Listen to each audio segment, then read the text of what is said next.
Hello?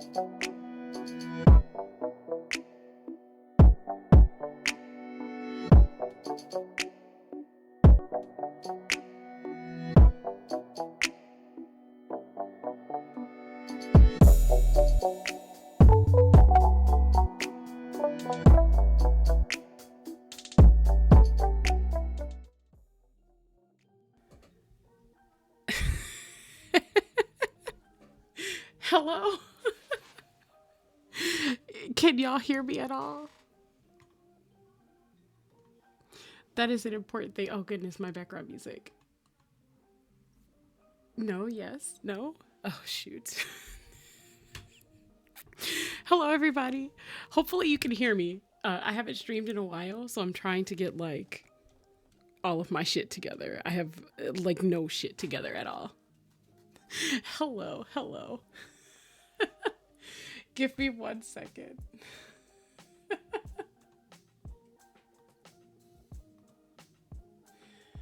Okay. There have been several updates to my computer and I tried to catch everything, but I don't think I at all caught everything. One moment while I get my shit together.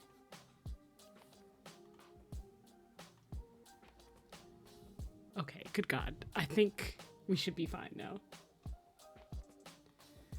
Okay, I tried to adjust everything imaginable, but I missed my VideoTube settings. It should be fine now, though. You guys should be able to see me and hear me. Hello, hello. And hopefully also the background music. I promise I did adjustments before I hit go live. It just, sometimes it doesn't matter. Sometimes OBS just decides not to care. First of all, Dempadenko, also known as Zeb, welcome back. I have not seen you in a while.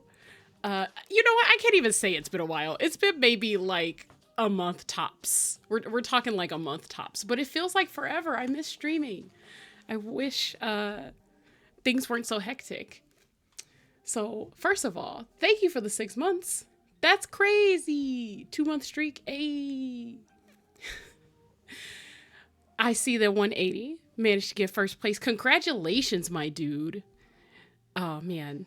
I've been lurking in a couple of your streams, but I think that was like a couple weeks ago.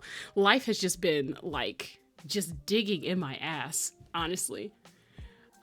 Thank you, Dempa, for going third. We missed seconds, so I suppose that's what Lemon snatched. Yes, I see Lemon snatched second. True, we need to do that stream date. Yes, 100%. I will actually send you a message after this stream so we can get it together. The only reason why so for those of you who haven't seen our exchanges on Twitter, Danko and I, since that is the new name, want to do like a little hangout, kind of like how I did with Bez earlier before my break.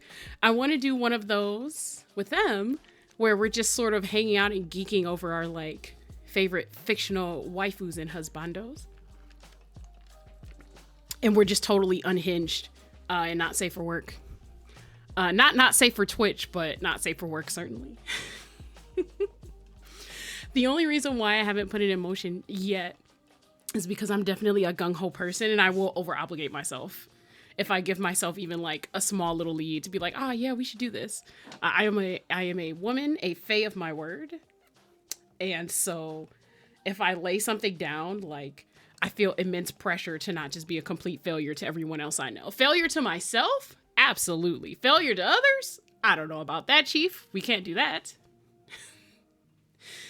It's literally just me barking at Asterion at this point. I'm going to be perfectly honest with you. Listen, I know that Asterion's like the current boo.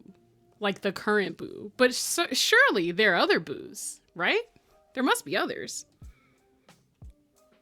You can't have forgotten about all of them.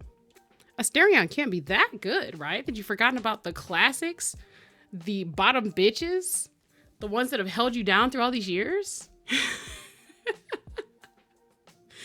I don't even have BG3 at I2M barking. Nah, someone was like, do you like him more than Solas? And I deadass was like, who? Oh my God. Denko. No, have you seen? So, I've seen a couple scenes from BG3 with him in them. I think he's like a vampire though. I am not into vampires in that particular fashion. However, the shade, right? The audacity, those things I am into. I think so. I've seen his character model examined up close. He has the bite marks. I am so sure that he's either literally a vampire or trying to combat being turned. It's got to be one of those. I haven't played the game, so I don't know. But like when you first meet him, he has the bite marks. So I feel like he's related to vampires in some way. Listen, you hand me a sad, traumatized vampire, and I will love him. Is that all it takes? Is that all it takes? Oh my god, I'm playing Baldur's Gate 3 on Fansly. You will see all the scenes because I will romance him. I don't have a choice. I'm looking forward to seeing you romance him. Just because I enjoy that type of content. I'm definitely one of the girlies that like occasionally goes back to watch the bonding scenes like from Mass Effect. I just enjoy seeing romance happen. I am just a fan. This is 100% why I don't have like my own novel out. I just have been writing personal interaction romance and prawn for myself for the last 2 decades. So I don't have a manuscript for like a real book. So we're just here. This is where we are. There's shots of him covered in blood to giving a death stare. And when I told you, I folded. Well, Lemon, I know that's you. I know that's you. So I'm not surprised. 180, I saw that you were in the chat earlier. Is there anyone who caught your eye from the cast of Baldur's Gate 3, or have you stayed free of the madness? I am a simple moth. I believe you, Denko. I'm unironically in love with every companion you have, but Asterion is my baby, my sweet bean, my baby girl, my precious boy. I have literally killed so many people for him. I believe you, Denko. Oh my god. Like, not really, honestly. That's totally okay. I just thought I would ask to, like, include you as part of the conversation. I think it's perfectly fine to not have gotten into it. I've only seen things here or there because I know if I start getting into it, I'll start watching playthroughs. It's too big a game. It's too big a game for me to be juggling like multiple playthroughs of people going different routes. So I've just elected to find sustenance on the little scraps that currently exist on the internet. Sorry, I'm currently brushing spiders off a roof. I'll be back eventually. Sure. Do what you gotta do. I'll see you later. Leave Bez alone. As long as it's not Bez and his fam, I think it might be fine. He said brushing them off, right? So he's not like murdering them in cold blood. He's just having them relocate. It could be worse. It could be worse than relocation.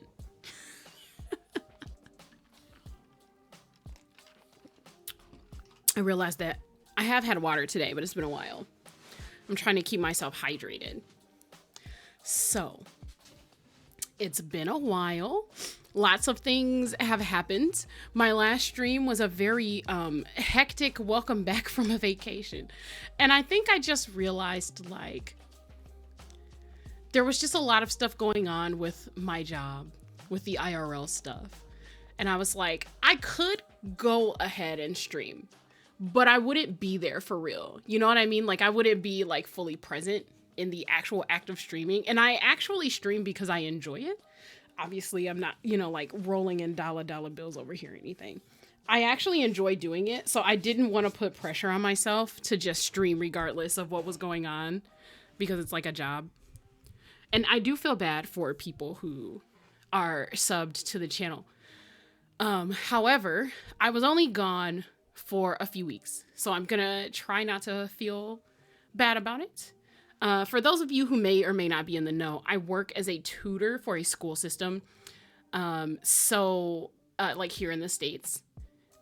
So the TLDR is they did a lot of professional development before the school year began. And I didn't know this. I thought I was taking a vacation. I would just have a few weeks to just sort of like gather my things and it would be the same as next year. But no, pretty much as soon as I came back, they were like, yo, just so you know, we have all this stuff planned because we want you guys to be good employees. And I was like, man, so that's great. But like 17 sessions of professional development, though, that's kind of a lot. That's kind of a lot. And then, of course, you know, it's end of summer. People want to do things and go places. I've got a couple of very close, intimate friends who have birthdays at this time of year. There was just a lot piling on. There was family stuff going on. Just a lot of stuff. So I was like, well, something has to go, right? Something has to give if I'm going to be like a sane creature that is alive. So I just had to take a break and sort of like recoup. And I think that's okay. I stream mostly as a hobby, so I feel a lot better like being excited about something and be like, yes, today I'm gonna stream and show you guys this fucking thing, whatever it is. That kind of mood is always better for me than just like, ugh, I gotta stream again. Like, no one wants to see you when you're like that, right?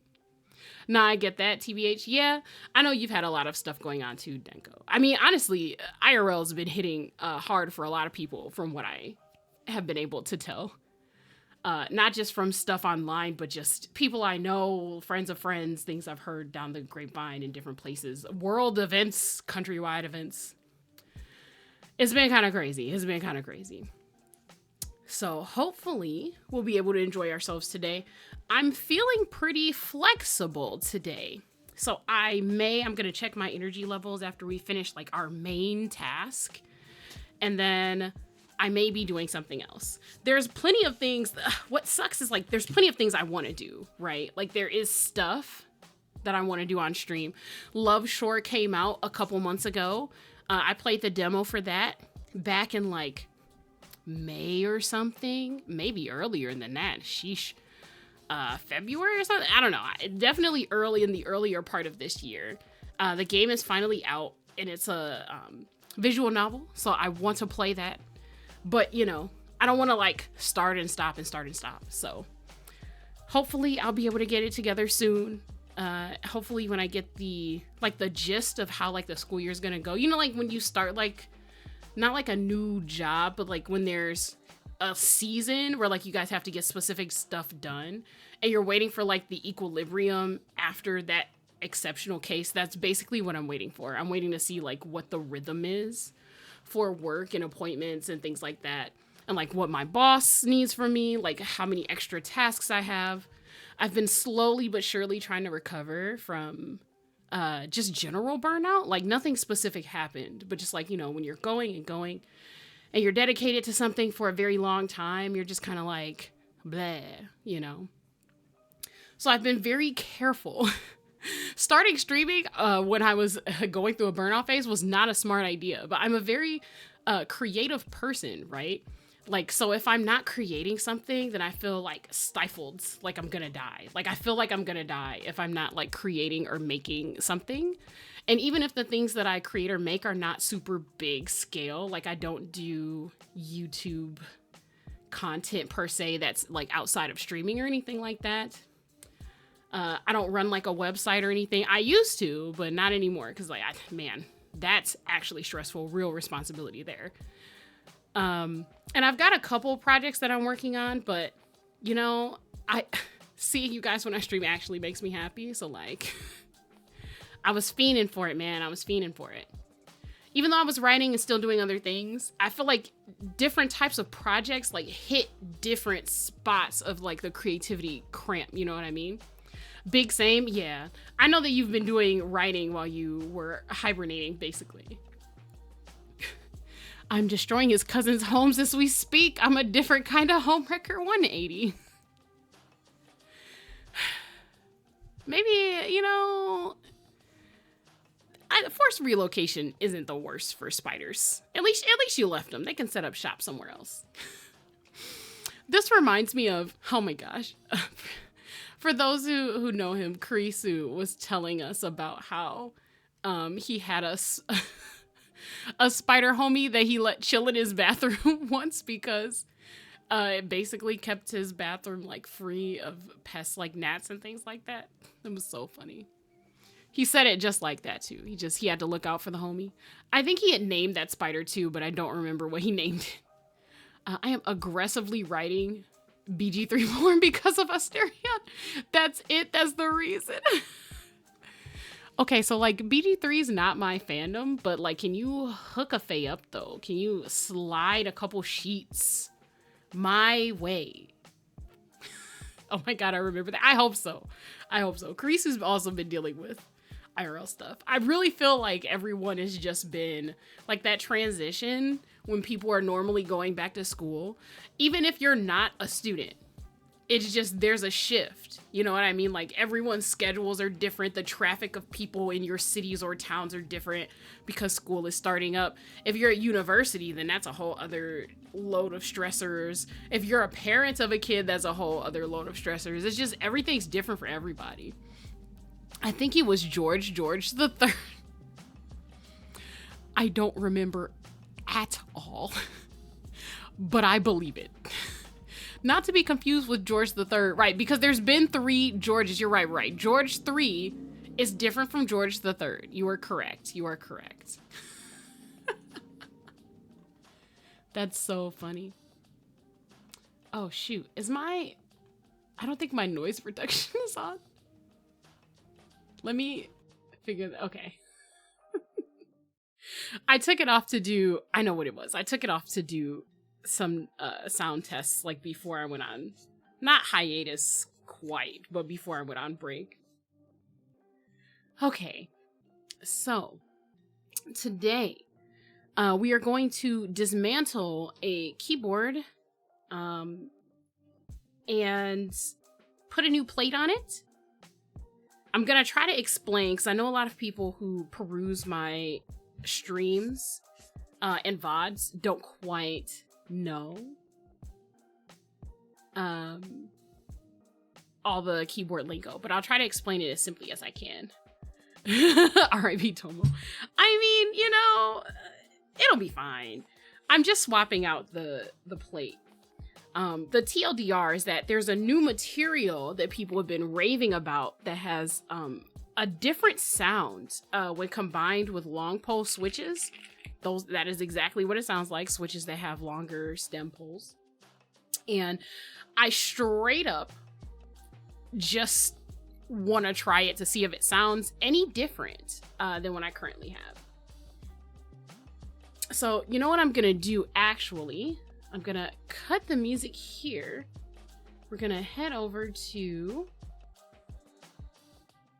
my camera setup, and hopefully I won't have to do too much adjusting because it's been a little while since I've been that way on that screen. I did adjust a couple things, but I don't know. Given OBS, I wouldn't be surprised.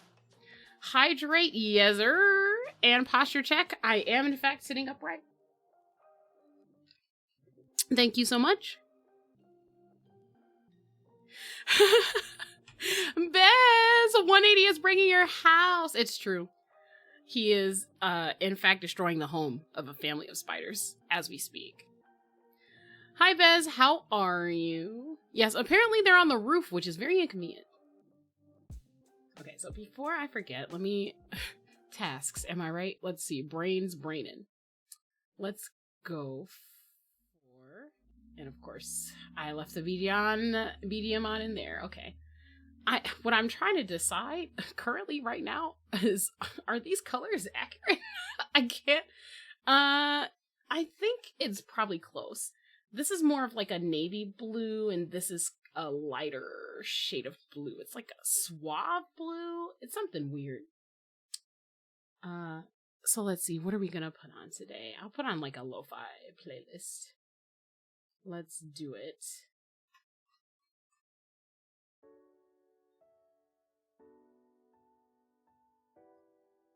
Now my question is that loud as hell for anyone? Let me adjust my volume in the headphones. Let me know if this is too loud. It shouldn't be.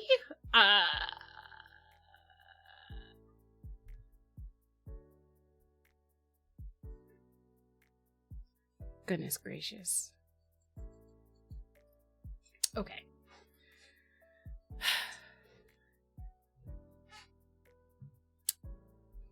I think we'll just get straight into it. I'm trying to think of if I forgot anything.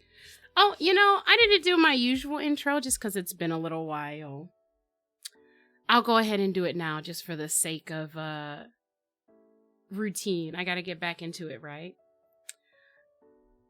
For anyone who has been watching for these last 27 minutes and didn't know, hello, I am Luminous Peak. I'm your friendly neighborhood fae on sabbatical, and apparently taking a break from streaming within my sabbatical. Here on Earth, learning about hobbies and fun and the cool things that all you humans do. I am usually a keyboard streamer, but I also like stories, and I tend to do bedtime streams sometimes. Occasionally, I will also do study streams. You think BGM might be a tad low? I can push it up just a teensy tiny bit.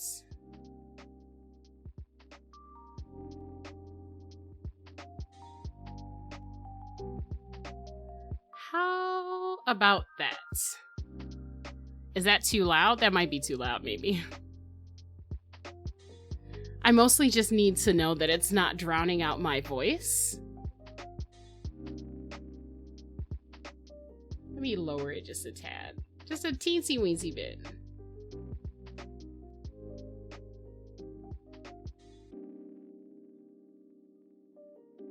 All right, how about now? Hopefully music is fine. You think it's fine? Okay. I did lower it just a little bit, but hopefully it's cool. I am still learning how to read volume so far as like eyeballing it.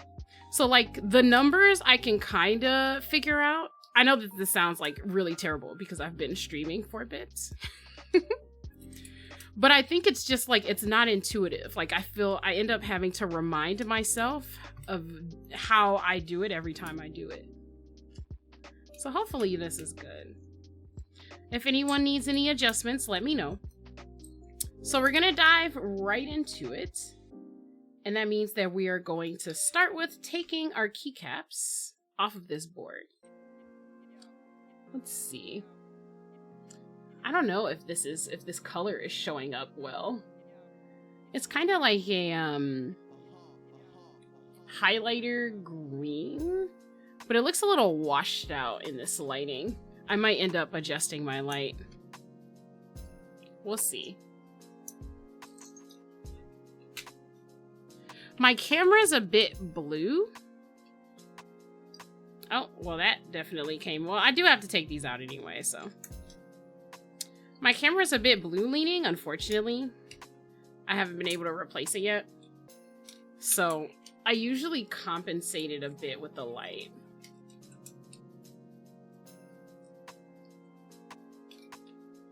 Let me take this accent off. And this heavy ass aluminum keycap. It's cute, it has a star on it. Yeah. I really actually love this keycap.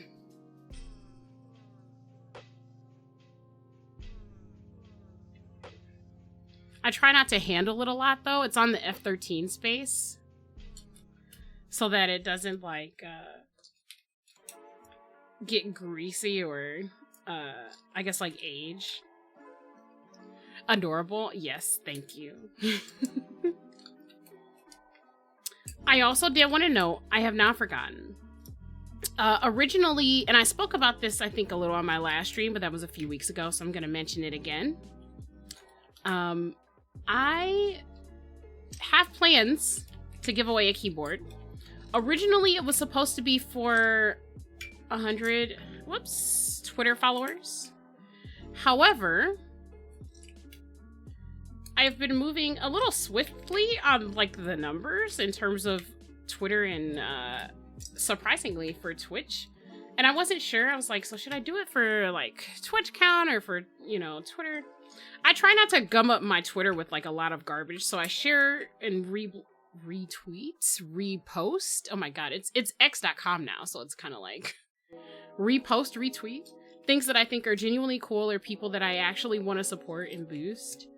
And I am not a member of Gen Z, so I cannot just fire tweets all the time. So I figure the next best thing I can do is at least not like gum up the works with like bullshit clout grabs, right? It's still Twitter and no one can change that for me. No one. Yeah, that's kind of where I'm at too. So my goal is to still give the board away. I literally have it here. I would like to do that. But I've been floundering a little about like when the occasion is that I should do it. I could wait for Twitch to get 100. Maybe I'll just decide on a date and post a couple reminders instead of trying to like line it up with something special at this point. But it is a 65% board. It is a white KPD 67 light. I showed it off on stream once. I think this was right before my trip. I do have it here, but it's not convenient to grab it. I've got it cleaned and everything. It's got switches in it. For anyone who is curious, the switches that are in it are tangerine switches, which are like an old classic. If you've been in the hobby for a while, if you know, you know. For those of you who are not in the hobby, basically they were just known for being very smooth. Here we go.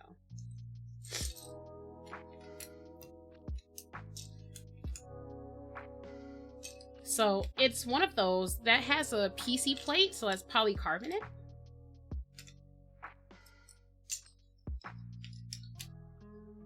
So it has kind of like a deep bassy sort of sound.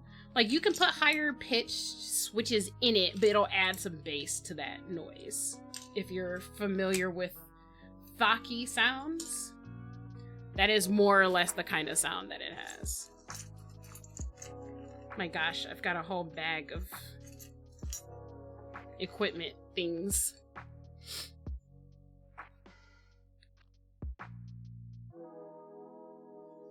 I kind of wanna adjust my camera. I feel like everything's kind of washed out a little. Let's see if I can figure it out really quick. Let's see what I can do about that.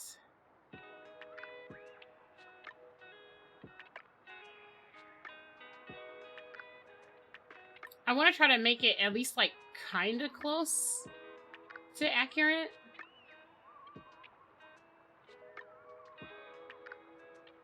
Okay.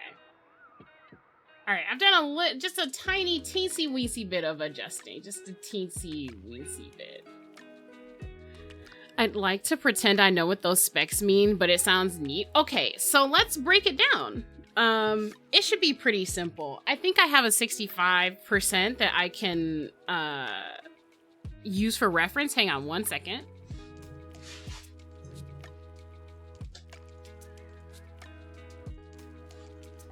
Yes, I do.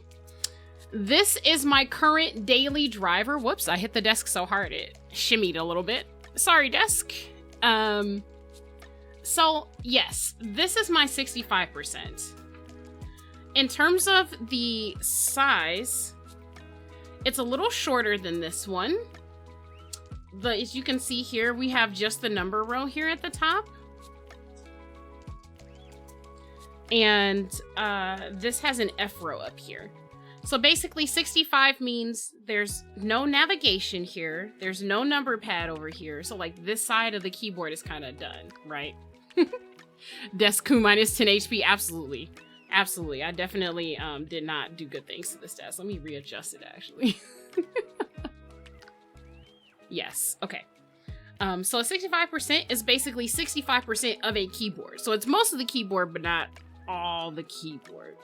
We don't have an F row up here, and we don't have navigation. That's the like print, delete, page up, page down, home kind of thing. Instead, this 65 has a column here that it uses for that. And there's no numpad, obviously.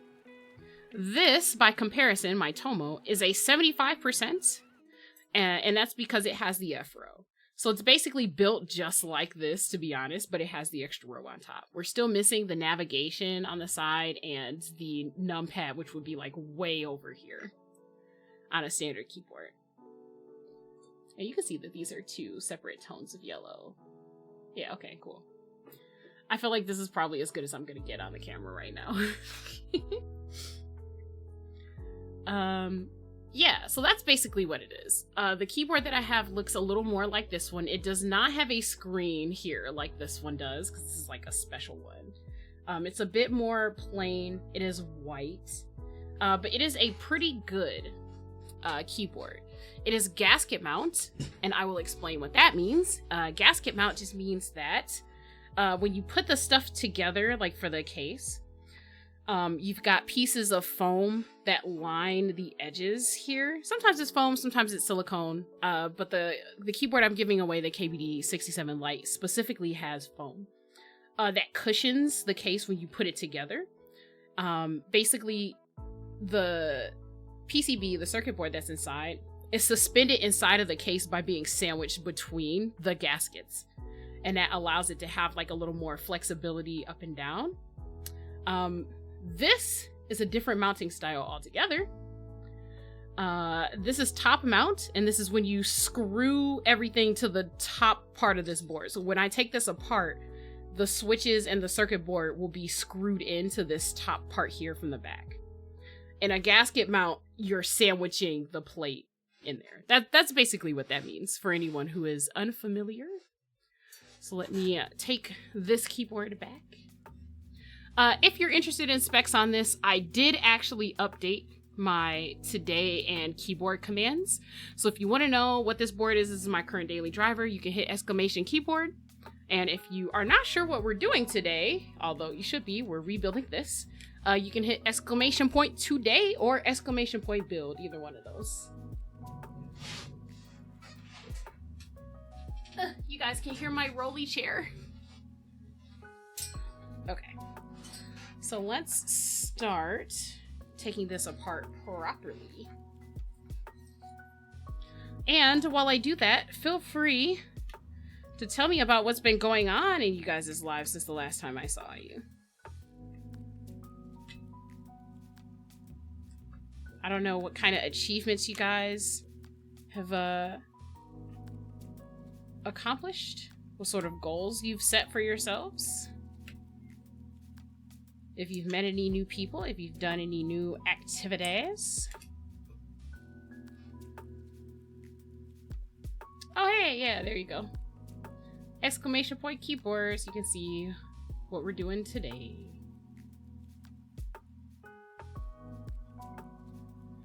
I did end up, moving the sheet for everyone to see all of my builds into the today command. Just because I feel like more people are more likely to hit exclamation point today or exclamation point build instead of like exclamation point spreadsheets. I definitely want it there because, you know, like you always have some people whose brains work a little bit differently. And so they're like, oh, the keyword in that sentence is like spreadsheet, right? So that's what I'll do for the command. Like I've been in so many chats where people type in like the first thing that comes to their head that they think will get them the answer they want in the chat. So I wanted to accommodate that. Just chilling, trying to get back into a consistent schedule. That's fair. Me too, guy. Me too, my guy.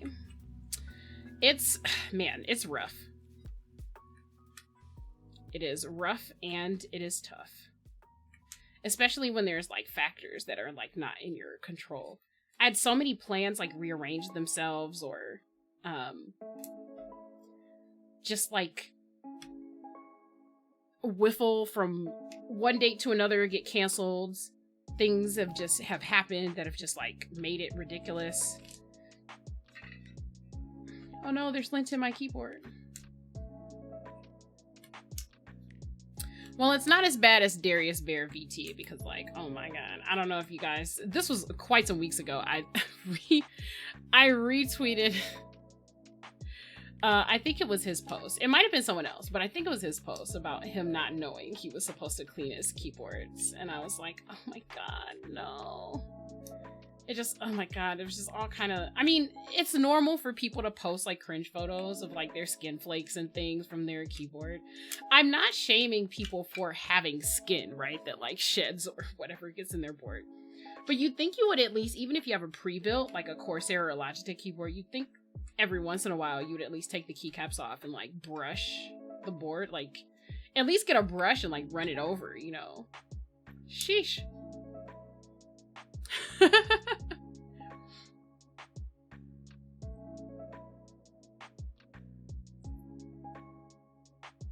Oh my god, you'll never guess. I met this new guy and he's really an asshole, but he's really sweet.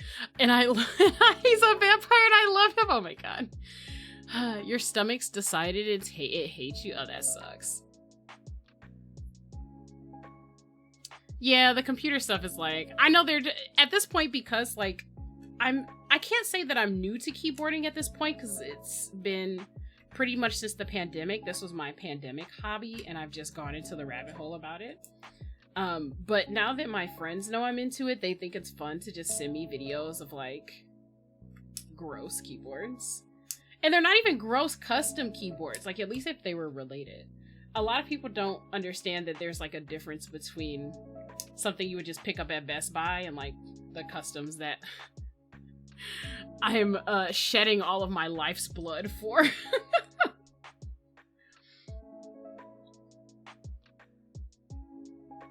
Imagine having skin couldn't be me. Samesies, bro. Samesies. I am made of blackberries and magic. I don't have skin. Skin is for corporeals. Gross. You're supposed to clean those? Geez, that's me. Bez, no, please. It's not too late. Please take time to clean. Please. At this point, I kind of rotate my keyboard so often that I'm not going to say that my keyboards don't get dirty at all, but it's not the same as like trying to clean like your desk board from work that you've been using for 6 years or something like that. It's very different. But yeah, I guess most people don't own their keyboards. They're just like company allotted, so they don't really give a fuck about... They don't give a fuck about how they actually look. What type of screws are these? Hex screws? I think these are hex screws. I think I have a bit for them so that I don't have to actually bust out my... Ooh, would this work? Nope, too small. Damn. As you can see, my keyboard toolkit has a lot of items in it. At this point, I just keep anything useful that I've gotten from any of the keyboards that I've built over. This is Tribosis, okay. It's a different type of lube. Okay, so... Okay, I think this is... Yeah, okay, this fits. Cool. It's just when I get a useful tool, like when someone sends me a keyboard and it has like a useful tool in it, I'm like, I'll just put it in my pouch. You never know if you need it. Why was I about to open the lube? Like, I'm just gonna dump lube all over my fucking keyboard. Why are we like this? Okay, here we go. And I don't know if these are magnetized. Hopefully they are. So let's put our little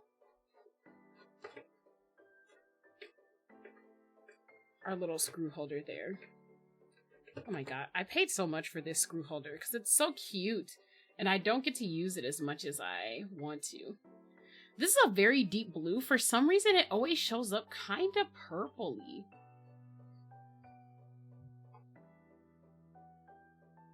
Okay, am I gonna get this out of the hole? Okay, with some effort. Are these magnetized? Kinda. Weakly magnetized, probably. Maybe I'll just loosen them and then we'll see. In terms of what I've been doing, I've had a very interesting time is what I will say. Even just with work things. I took a mental health first aid crisis course, which is very useful for life in general. It's kind of like how you don't have to be in a crisis management position to learn CPR. It's basically like that kind of training. I used to be CPR certified, by the way, but I haven't renewed it in a little while. We keep talking about lube. We're gonna summon that Kurisu guy. I only mentioned it once, so if he shows up, it's not my fault. It's not my fault. I did not summon him. I did not summon our Lord and Savior Kurisu. Not today. Okay. So, here's what I'll say. Being the kindest possible. It's tough. Oh, I took all the switches out, so this wasn't attached to the plate anymore. I was like, why didn't it come out with the plate? That's sus. I probably should have taken it apart and then taken the switches out, but it doesn't really matter that much. Are these also hex screws? They are.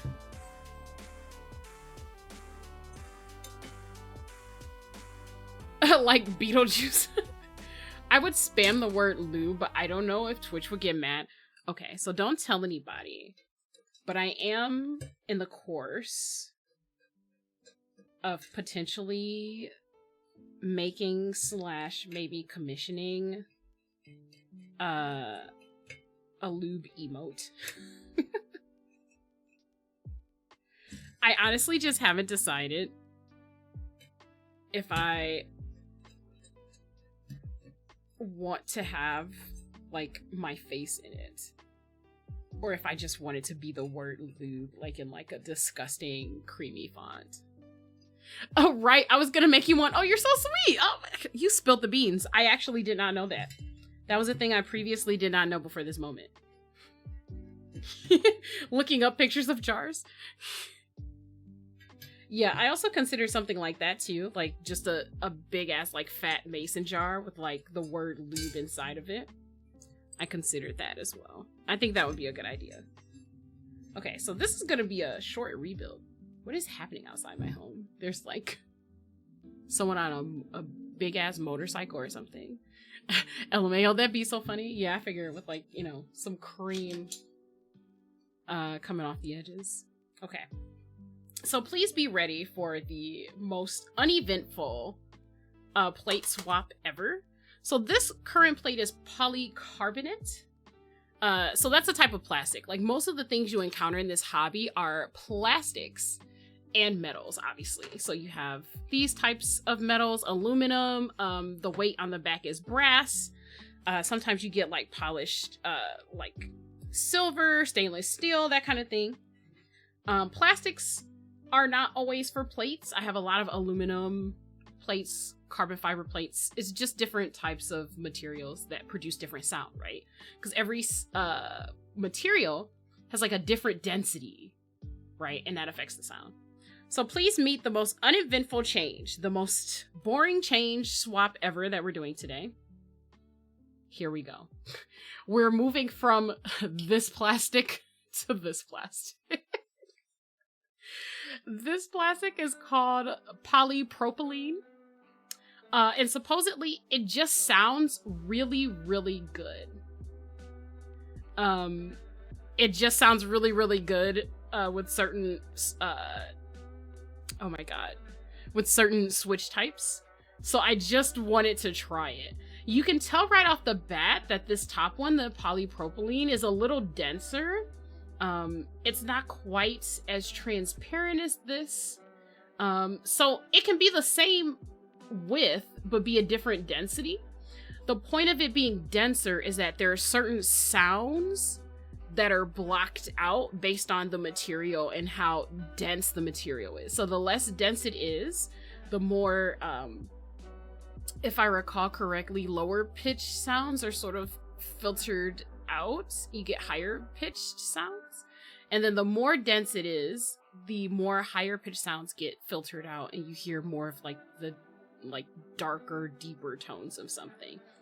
That's like, obviously I'm not, you know, like a scientist or anything, but that's generally how it has been explained to me.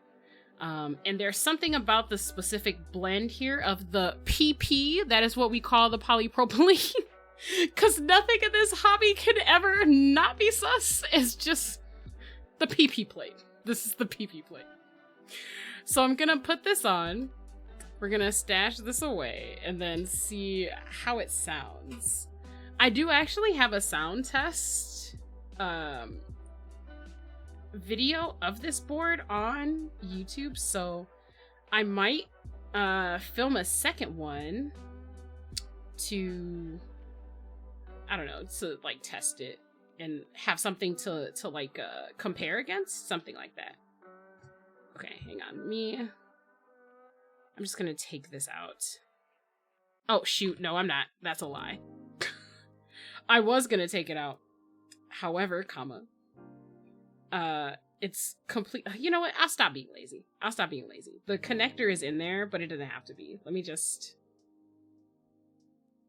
disconnect the connector. It'll fine. I don't know why I was being a baby about it. I just didn't want to. So here we go. We're gonna put the switches back in. And I knew this was gonna be a quick job, so we might do something after this. Maybe we'll, I've got some switches I can lube if you guys just want to chat. I do have a few keyboards that are sort of sitting here to build. I didn't want to build them alone. I want to build them with you guys, so. Lube is clearly a moisturizer. Yes, exactly. It's a moisturizer emo, obviously. It's never boring with Lumi. You're so sweet. Okay. I can't remember which caps lock this is. This has got to be step caps lock, probably.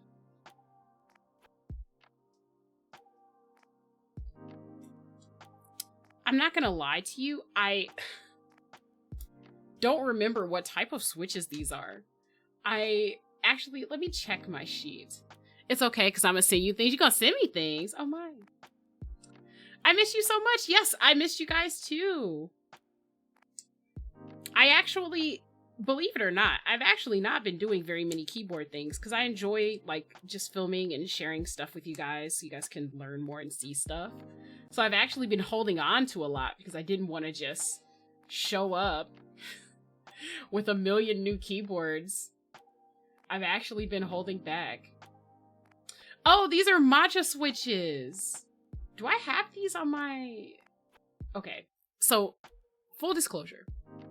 I have a personal spreadsheet that has my keyboard stuff on it, and I could not for the life of me find this switch on there. But I know that I put it on there. I must have just not recognized the name.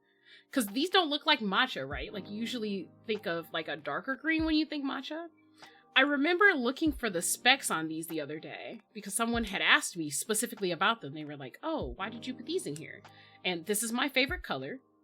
Chartreuse is my favorite color, so that's why it's here. And this board, like, represents me on a spiritual level. So I put all the me things in here. I like starry, celestial, sky type things. Hence the keycap set. And this keyboard is called the Tomo, which is a childhood nickname of mine. There are still people who call me Tomo. It's not my name, so don't worry about that, but I've been called that for a long time. So when a board came out that had that on it, I was like, well, it's literally, you know, a piece of me on a keyboard, so you know what I gotta do. Even though it is a bad financial decision, we're just gonna have to... joke's on me, all keyboards are bad financial decisions if you already have one. So there you go. That's just what that is there. We'll just call a spade on that one. But anyway, I was looking for the name of these switches. I don't know. I thought these were maybe like named after grass or something. I would not have guessed matcha in a million, billion, kajillion years. It literally wouldn't have happened. Staring at it right on the sheet. I'm just like, no, that's not it. Vesper! Oh my god, hello! Hi, Vesper Fortune. How are you guys? Vesper, we're here. We're basically more than halfway done. I wanted to test out this plate. And basically I just had to take it apart, take the plate off, and then put these in. So like we're more than halfway through this. We've barely been streaming an hour. So I may do something else that is keyboard related. We'll see. I'm just lurking while I do kitchen chores. Great. That is fantastic. So, I was talking about the first aid crisis stuff. Yes. So I had to take a mental health first aid crisis course this year.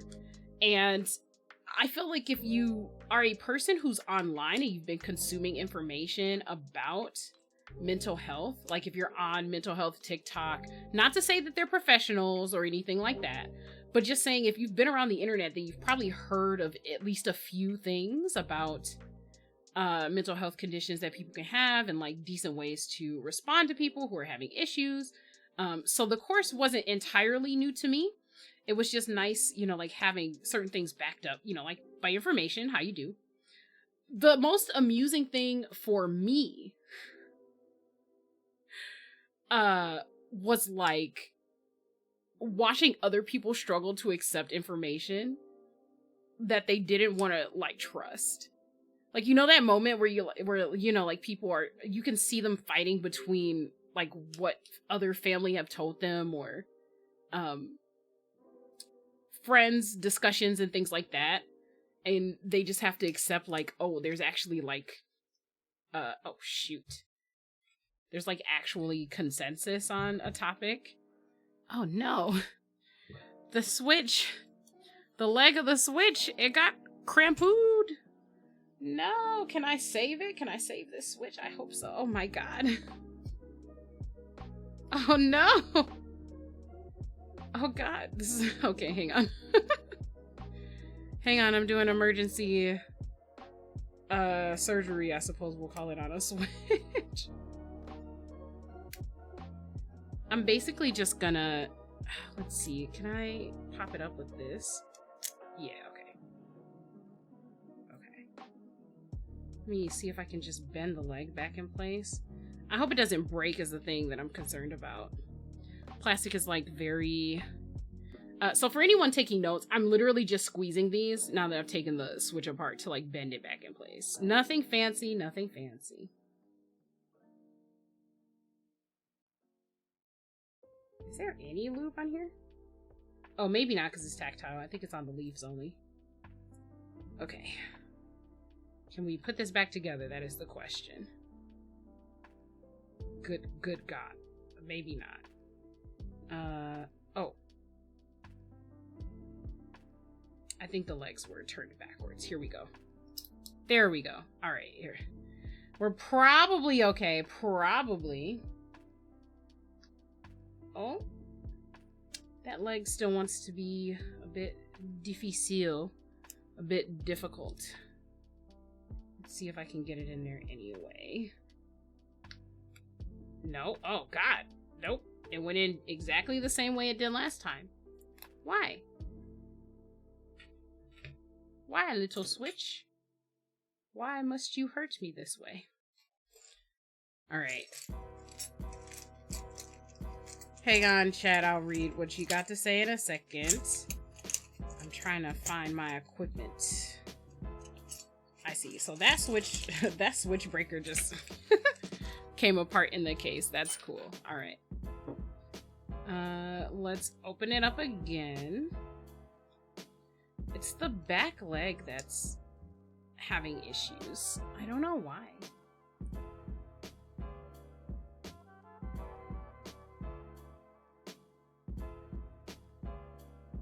Okay. Let's see. Financial irresponsibility. I like to call an investment for fun. It's true. Girl, my life is a mental health crisis. Vesper, no. I sincerely hope that's not the case. Oh, no. Okay. I think I bent it in like too much this time. But I don't think it's gonna go down the way it's supposed to if I don't bend it like that. So like, yikes, sheesh. Holy guacamole. Okay. It's not the space. That much I can tell you. It is not the space, because I feel like the number one advice would be put it in a different space. The issue is the Switch itself. There's something about how it's put together. It was not going in properly. Oh, no? Okay, all right. Do I have spare switches? Yes. Would I prefer to fix this the way it is? Yes. I would prefer not to have to get a different switch if I can help it. Oh my god. It might force my hand. I might have to. Imagine going to a class about the thing and going, oh, that has to be wrong. Yeah, it was pretty tough. There were definitely some people who like, because the class was a very general sort of class. It was definitely like a, please keep in mind that we're talking about what would help most people in general, like not specific cases. And it was very difficult because people kept trying to make the scenarios we had to examine about like their specific cases, and not the general advice that the course was supposed to be. So the course is basically trying to give us information like, this will mostly be helpful to most people that you come across, and this is safe to do because it will be good for most people. Like, that's the goal of the course, to give you instructions that are widely effective. I'm sorry, I'm still struggling with the switch here. So that's the goal. And I feel like a lot of the people in the course were definitely like, oh, well, this thing should work because it would work for me. And it's just like, you fucking blockhead. We're not talking about you. We're talking about people in general. People in general. Like, just actually try. Oh my god. Okay. Try not to be like a fucking bellend, bro. Like, just actually imagine that maybe someone besides you needs help. It just was like so frustrating listening to people make arguments for shit that didn't really apply to what we were talking about. Like, no one was denying, like, I would like to preface this with this. Everyone in the course, okay, hopefully this will mold it in there. I had to use my tweezers to push one of the sides in, so hopefully that'll be okay. But anyway, I don't doubt that any of the people there who were taking the course along with me wanted to help. That's not the issue. The issue is people just have difficulty accepting that certain brains work very differently, right, from what we're familiar with. And that's tough. Oh no, the Switch is something I hear at parties a lot. I've heard it a few times. Usually as jokes, but also, yes, at parties, for sure. And then a mood-based insane. To quote Kurisu, who is here in spirit, I take good care of my switches. There was a part of me that wanted to say, isn't that right, Denko? However, comma. I've been a little MIA, so I don't think it would be fair to put them on the spot like that. Wow!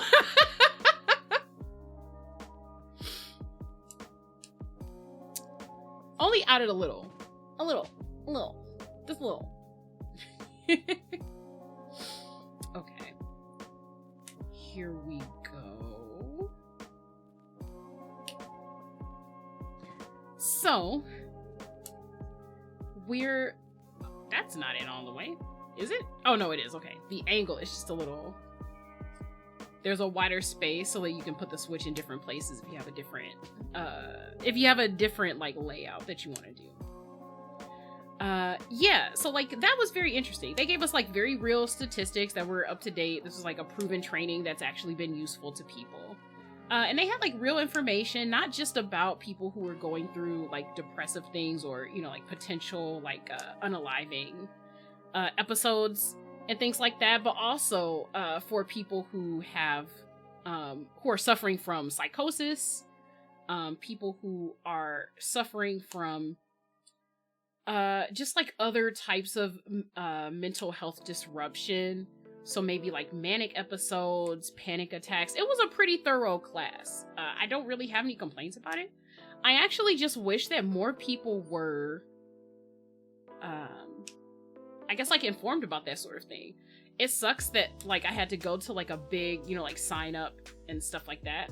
I'm very grateful. I mean, like, obviously I work in education, so we have a little more money in terms of throwing around for people to get that training, because we work directly with youth who may be going through those things, and more importantly, are sometimes too young to be aware that that's what they're going through. But the emphasis of the training was actually not for our students at all. They were very clear in saying that, like, behavioral psychology for students is actually, like, very involved because of development factors. So they acknowledged that, like, this was not, like, professional training in that you're licensed to do anything.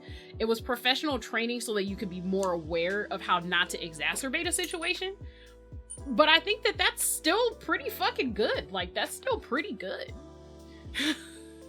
Only a little as a treat. Okay, wow, this was done very quickly. I don't know what to say. All right, so it's time to basically screw this back on, put everything back together, screw it back on, and then we're gonna I guess do a little small test and then decide if I want to come back later. Now, I've got a couple different options today. I think it's this way. Is it this way? Or is it the other way? I think it's this way, though. So the other options that I have potentially for today, we can do more keyboard things because it just makes sense to do them. Oh my god, I'm going to use my tweezers. It just makes sense to do them while I'm here and I have the keyboard stuff. Or I can potentially come back later tonight and do some story time stuff. These are our options. If I'm asked what I want, I would probably do more keyboard stuff. But if people are really hankering for stories that bad, I will in fact do storytime things. I'm actually going to I want to test this just a teensy tiny bit to make sure that all of the keys work. Mostly I just want to test, like,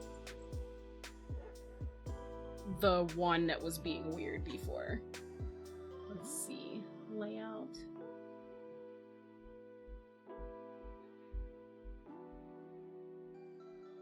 Okay. Oh, something's going on. Are the cords both connected? It looks like they are. But it's like...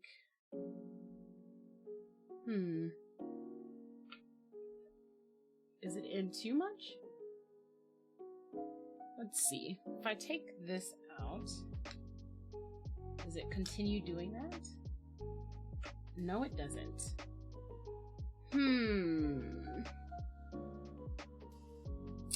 Something has happened. There's something about this, it's not seated correctly. I may have to go get a different switch after all. But let's see if we can fix it.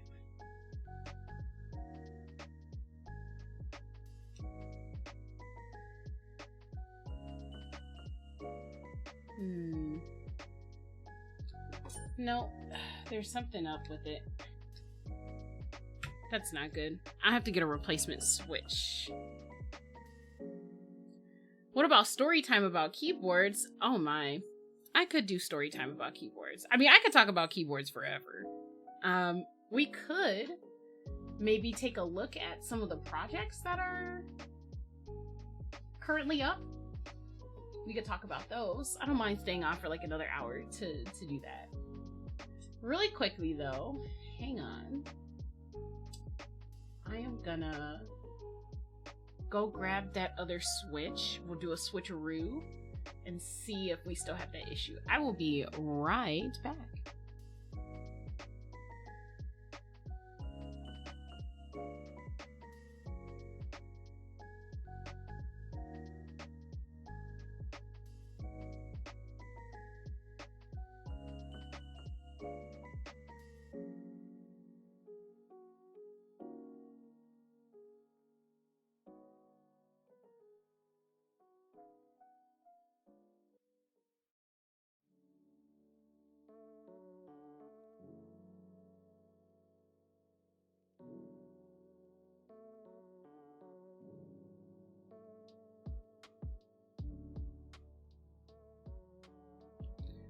Okay, real quick. We've got the box right here, and I see one right there. So let's see if we can put that one in and see if there's going to be issues as well. Hopefully not. I'm also hoping that there's no issues with the, let's see, with the PCB. No, okay. Everything seems okay. I think it's just that one switch. Oh, shoot. I got an alert. Oh, Dead King, you're here. Hello, hi. I just couldn't stay away. I couldn't stay away from you. I had to come stream. I had an exciting new keyboard thing to share.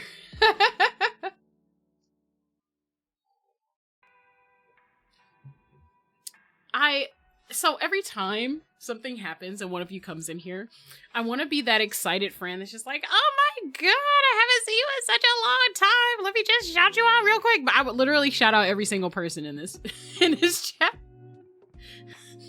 You're all my friends, and you've also seen me interact with you before. So it's just like sharing what to who. I can't share every single person every time, and you guys already know each other. Do it. Do it though. Do it. You won't. Oh my god. I could do it. Is the music not playing for anyone else? It's not playing.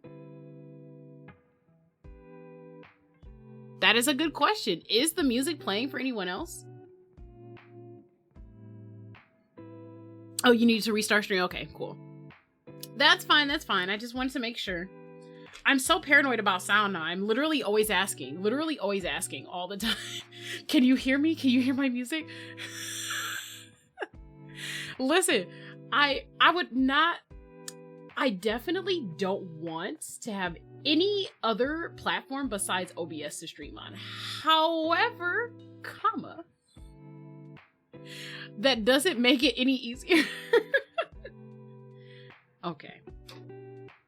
I'm fairly confident that this keyboard works. I'm just not gonna hold you up. I honestly feel like if there's an issue, I can just fix it like off stream. So here's what we are gonna do. I've sort of backed myself into a corner here because I'm not very smart. And what I did was I definitely attached that cable so that I could test before doing anything else.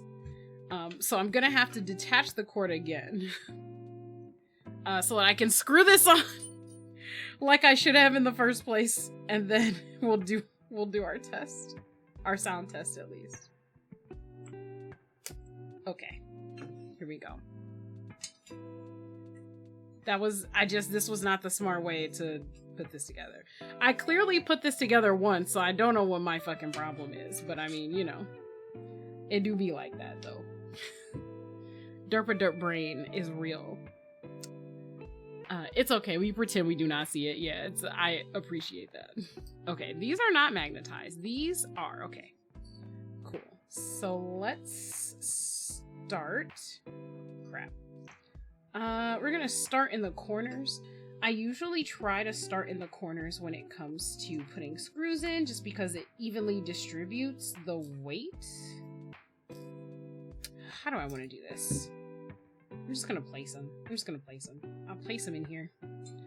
My sausage fingers are too big to do anything else, so we're just gonna use the tweezers. So I usually try to go opposite ends. So since this is the lower left, I'll go up here to the upper right and do it that way. Again, just because, like, if you tighten all of one side and then you're tightening the other, then you have, like, kind of a waffling effect. Usually, it's fine and it won't affect the keyboard at all. Like, it usually doesn't affect the keyboard at all. But if there's, like, a non-zero chance that it will, I struggle enough in this hobby. I struggle enough. So what we're not going to do is make the odds even worse for myself, you know? I'm totally the person who has cracked acrylics. I've cracked acrylic boards. When I built Ariandel, I definitely cracked some of the plastic, and I was just like, oh no. Oh no, look what we have done. We've cracked the thing. Well, we're just gonna pretend we didn't see that. Because we don't have extra cuts for this acrylic shape, and we're just gonna do it.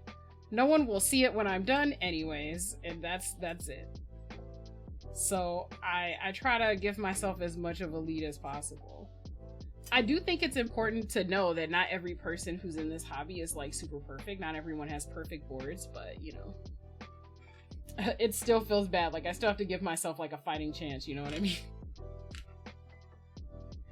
Oh no. Yeah, I definitely cracked one of the layers. It's on stream and everything. I think that there's a VOD on YouTube actually where it literally shows that I like the title is basically like, hey, I fucking cracked this mate. Like just so y'all know. Did I not do this? Oh, I sure didn't.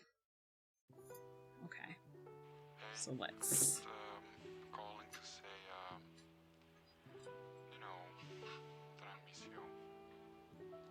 Oh my gosh. All right. I'm trying not to over tighten these, but it's hard to tell when I am or not. So we're just gonna be very careful. Oops. Come on. There we go.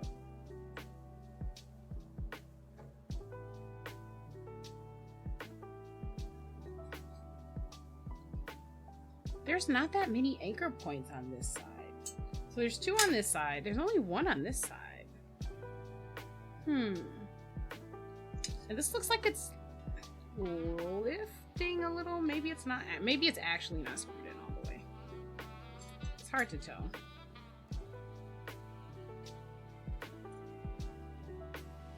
Okay. Can I just want to make sure I'm not fucking it up that bad. I think we're good though. Okay, and then I got 2 more. There's 1 down here and 1 up here. So we should be all good. And then the agreement was to look at some cool keyboard stuff. There's a couple projects that have come and gone. One of the ones I really wanted to get into got canceled because not enough people were into it enough to order.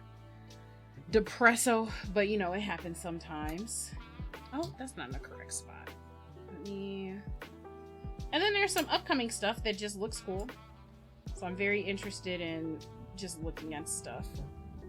Although I am into the specs and things, it's only to a certain extent. Oh, okay. Thanks, guy with a motorbike outside. Sheesh. Like, do we have to do the motorbiking in a residential, like right now? Like, was it necessary for you to rev your engine like 4 times before taking off? Goodness gracious. Okay. Here we go. I believe that this is done correctly. I don't know, man. The screws look and feel a little like, I think that they just sort of dig into... Let me loosen these just a little bit. I just want to feel the difference between when it's tight enough and when it's not. I want to make sure they're not too tight. Okay. I think the type of plastic it is, it just has a different friction with the metal than what I'm used to. So I can feel that it's tight, but it's sort of like gliding on the material. And I'm just like, oh God, is it like digging into it? Because it shouldn't be doing that. Not too much anyway. Okay. All right. All of that's even. Let us do take 2 of putting the JST cable in again. That is what this cable is called, by the way. It is a JST cable. Oh no. That end definitely came out. Let's wedge that back in there. Cool, great. And then let's fit it back in here too. Right in there. I'm just like nudging it in with my tweezers, basically. If it'll go. Okay, there we go. And then nudging it in on the sides.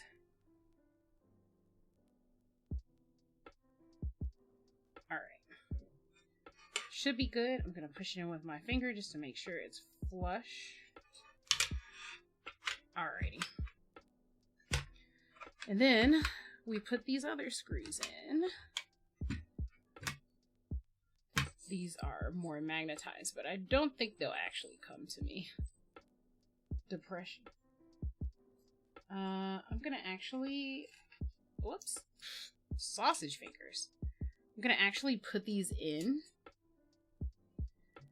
all together, and then I'll just screw them in a specific order.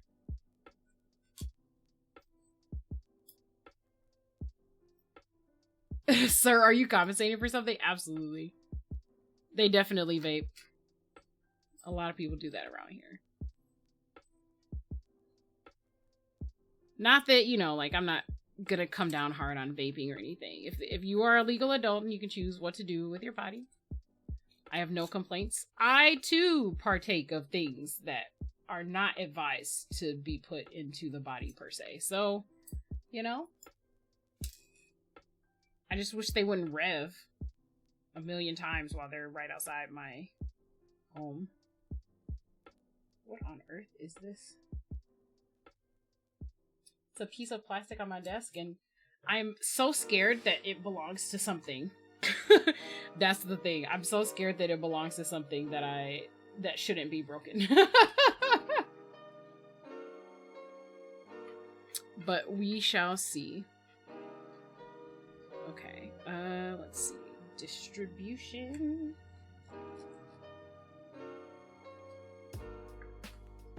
Oh dang, I really like this song, actually.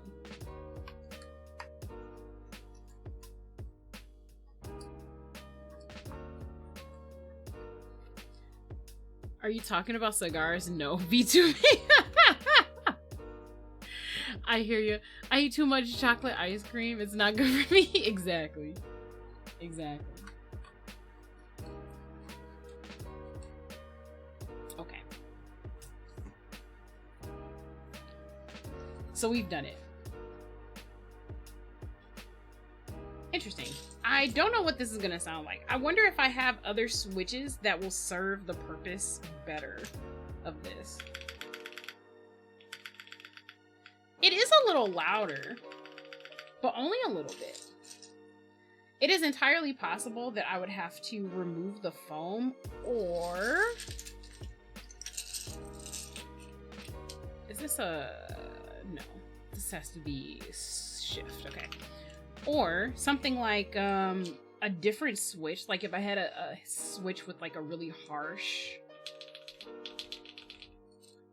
maybe that would do it. But I really like these switches in this build, so I don't think I'll be changing them anytime soon. Let's see. Should be here.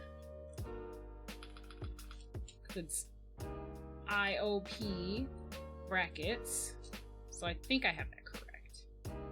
Oh no, this is the actual question. The actual question is, where did I put the control on the other side? These are the real questions that stump me up. I can do everything, whoops, on a keyboard except the bottom row if I don't remember. If I don't remember the bottom row, I'm screwed. I'm screwed. Okay, I think I have a photo of it. And of course, my hand is directly over the part. Okay, no, I believe this is Alt. It should be Alt. Okay. In the photo, my hand is absolutely right over the part that I need to see. It is like right over here. Good job, Lumi. You really did that for yourself. Okay. QWERTY. We've got our tilde here. Quote. P. Dub. We've got our brackets. The F keys are super easy. I feel like those are the easiest keys because they're just literally 1 through 13 in this case. But you know.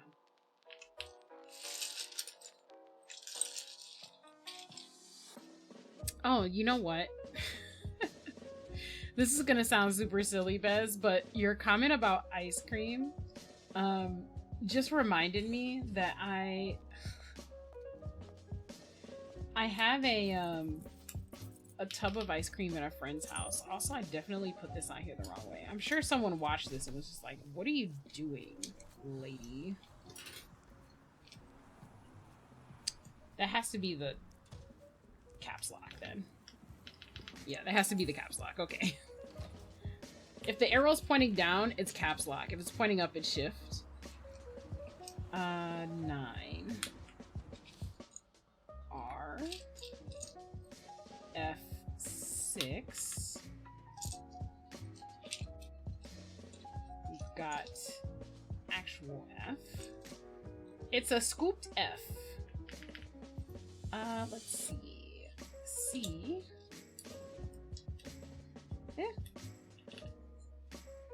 F4. Now the question is, will any of you, because I had my, I left my filter off in the very beginning of stream, so the question will be, does anyone even remember what the other, what the other board, or what the board that had a different, the other build with the other plate, does anyone even remember what the other plate sounded like? It's probably no. No is probably the answer, and that's okay. That's okay if you don't remember or know. Ice cream so good. Yeah, it's dark chocolate ice cream that I left in my friend's fridge. I'm just over there so often relaxing after work sometimes. Oh god. No, okay. I did do this correctly. I was like, oh no, what did I miss? I did not miss anything. 8. Hopefully I did these numbers correctly. I feel like I'm on a roll. I feel like I actually did this. There was a competition I saw on MKBHD's channel. He's like a tech tuber. Where his office basically did like a race to see who could put the keycaps on faster. I feel like I could do pretty well at that. I feel like I'm pretty good at eyeballing it. B. And then that's X, so this is V. That's J. Control here. V, bottom row, is done. So we don't have that much left to do. That's clearly enter. This is backspace, backity back. Alt 7 F8 4 end. I'm very sure that my setup was end there and then function here. Oh shoot, I got other ones hiding. I could tell there were ones that I was missing in my hand, but whoops. Okay. U. It's the keycap shape that determines. So 3. So close, guys. S, F2, home should be here. Because the way I have my keyboard formatted, there's a delete there. 3. That is the other shift I was looking for. Let's see. Down arrow. F7. F12. And then my fancy F13. We got our second bracket. This one is left. 5, we're almost done. That's the up arrow. Q. So long to get the Q. I usually get the Q way earlier. Y, function, and that'll be delete. Here we go. Okay, I'm actually gonna turn... Actually, I'll pause the music. That's what we'll do. We'll pause it. We'll pause the music really quickly. This is like an impromptu sort of sound test. I'm not gonna turn up my gain the way I normally do. But I will take the filter off the mic so that you guys can hear it properly. Hopefully there won't be too many other things you can hear.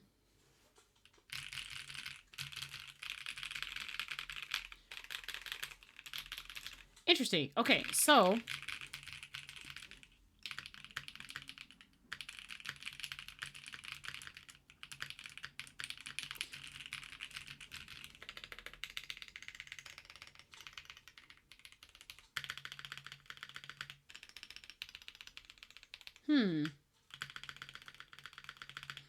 it definitely affected the spacebar. That's what I'll say. The spacebar is not as crispy on the Tomo with this plate.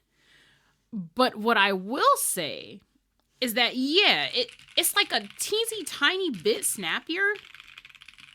I feel like if you aren't a person who types on this, maybe you wouldn't know. Because I feel like the keycaps also help gear it towards a certain kind of sound. But it's got like a, like a little more fullness. Maybe like a little more bass is the...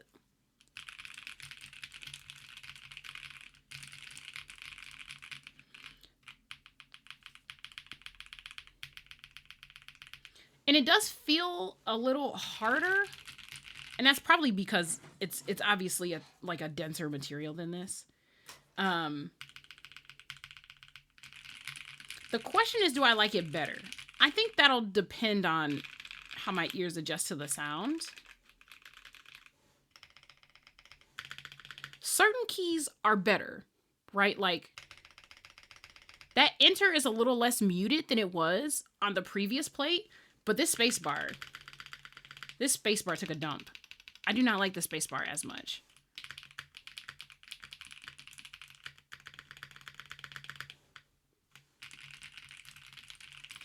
I feel like I like the mods better on the PP plate. PP plate good for mods.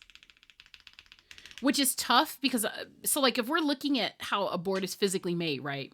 So just for anybody that doesn't know very much about boards and how they're made. In a lot of builds, the mods, so that's these buttons on the side here. So like the alphas are considered to be your normal letters and numbers. The F row is obviously the F row. And the mods are these buttons on the side here that you have your arrow cluster, right? And then like your bottom row.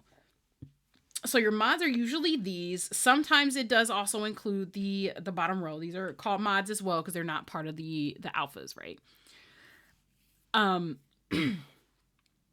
But usually if you have your mounting points in the middle of the board, like old keyboards do, right?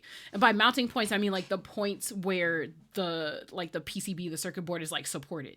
So you guys saw me screw everything together, right? So there were turning it upside down so to have it the way you guys were looking at it. There were screws all along the top, right? And then there were two over here, but only one over here. So there's this whole area here underneath that doesn't have the same like solid screw support that the other areas on the board have. So it sort of makes sense that the spacebar is weaker. It kind of depends though. So like it's not a bad spacebar. That's what I'll say. It's not a bad spacebar. But the plate kind of makes a difference. This was a little of a slightly higher sound to me on the PC plate. And I did like that better for the spacebar. But everything else is like just a smidge more lively. And these mods are definitely, they sound snappier to my ear. Now, obviously you guys are hearing this through not just my mic, but whatever device it is that you are also listening to. So through my mic, through your phone, through your headphones, etc.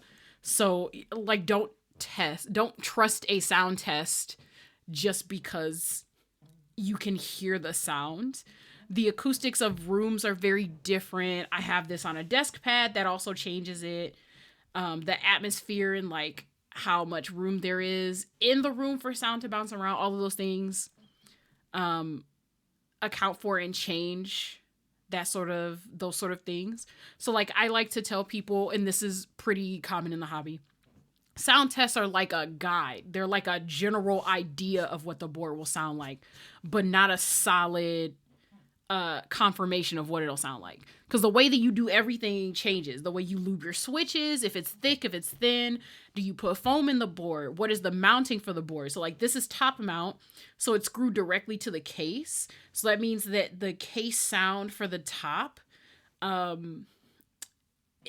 it basically takes on more of the characteristics of like the metal since it's directly attached to it.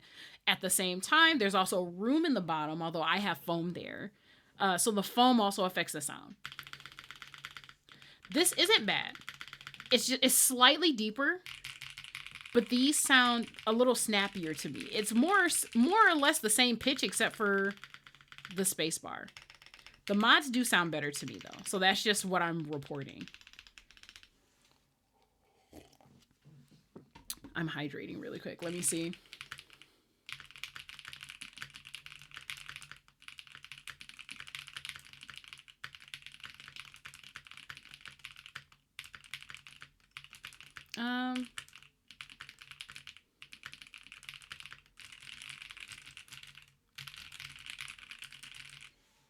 Yeah, it's like just a little deeper. I feel like maybe if I had a very loud switch in here.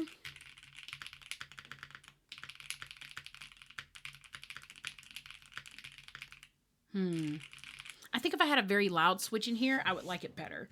But I'm kind of unwilling to change the switches I have in here because like this build is specifically tailored to like my favorite colors. I like the starry theme that we have here. And just, you know, the name on the back. This is me as a keyboard, so I'm not really willing to change it. I think I can get used to the spacebar though. It's not a bad spacebar sound. It's just I did like the build I already had. This build was fine. I just wanted to test the material. So what I'll probably do is use this board for a couple weeks and maybe swap it back after a week to see if I do like this better after adjusting to it. And then we'll take it from there. That is probably what I'll do. Okay. Let me put the music back on.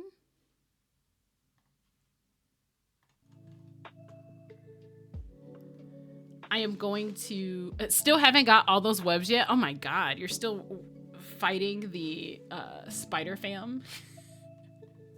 Hopefully not fighting though. Let's see. Gonna put my noise reduction back on.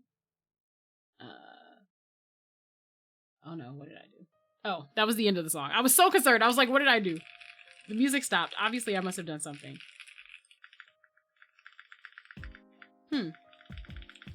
I also wonder if I put a different switch in here, if I'll get a different sound. Hang on, let's experiment with that.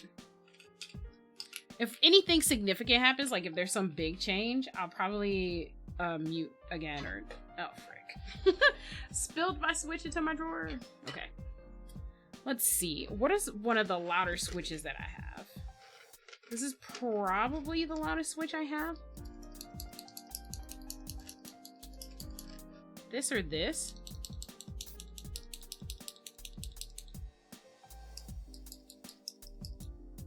Let's see. Let's put this one in because this is tactile, so it'll match the rest of the board at least. It's pretty normal for people to have different switches in their spacebar because they like a specific sound. There's a specific kind of switch called a black cherry pie that you have to make by Frankensteining pieces from different... Oh, yeah, that's different. That's very different.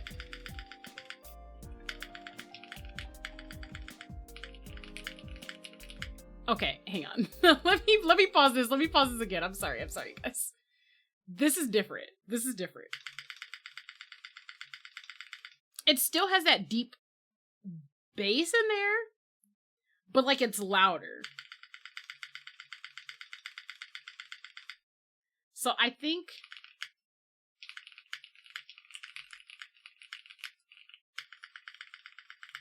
Okay, all right. We've got experimenting to do. I'm gonna stop being lazy. Let me turn up the... I'm turning up the gain We're going to turn the filter off again because, my God, I realized it was on here. Let me turn that noise reduction off. And then we're going to test. Okay. So real quick, this is the green jacket switch.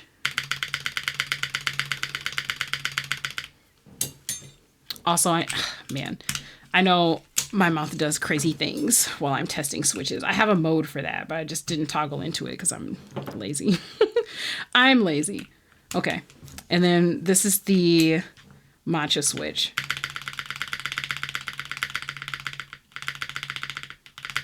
It's like this hits the plate harder, so it has a slightly louder sound. This sounds kind of mushy by comparison. Yes, definitely. I didn't turn it up that loud. I do think I like this better. I'm going to put this back in just to test, and then I'm going to test that one over there just to make sure. Yeah, it sounds like more solid. Yeah, I'm sorry. The difference is what I'm sorry. I forgot I turned the gain up. Yeah, the difference is like, yeah. I like that a lot better. Let me check my specs and see if this is like long pole or not. I don't think it is. I don't think it's a long pole.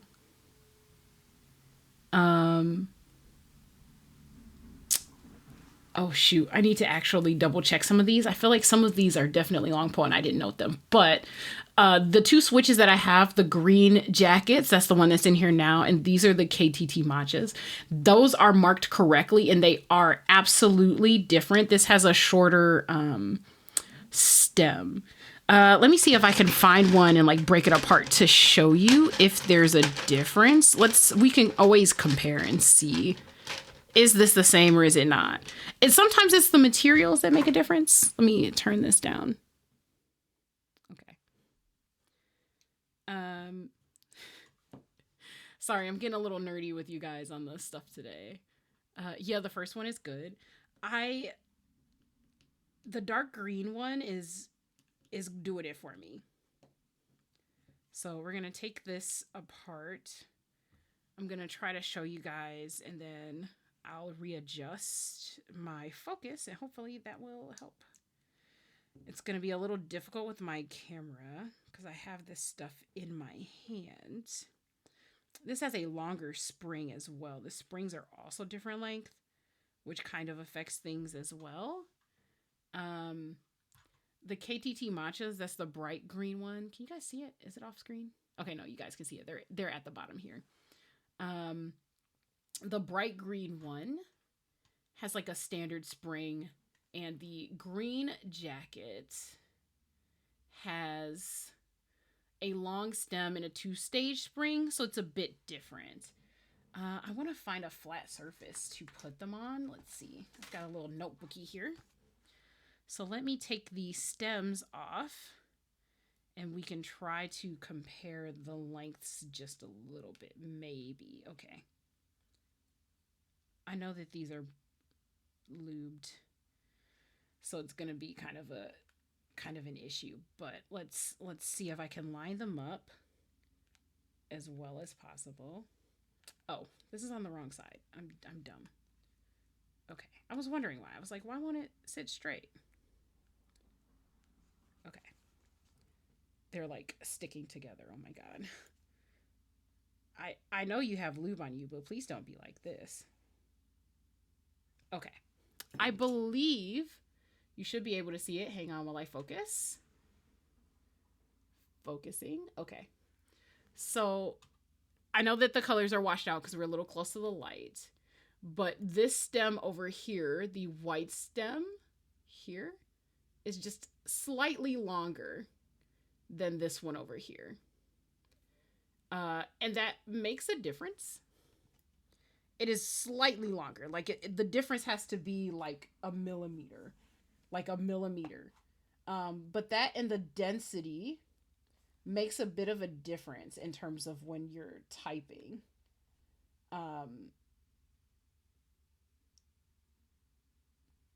It's just a teensy tiny bit longer.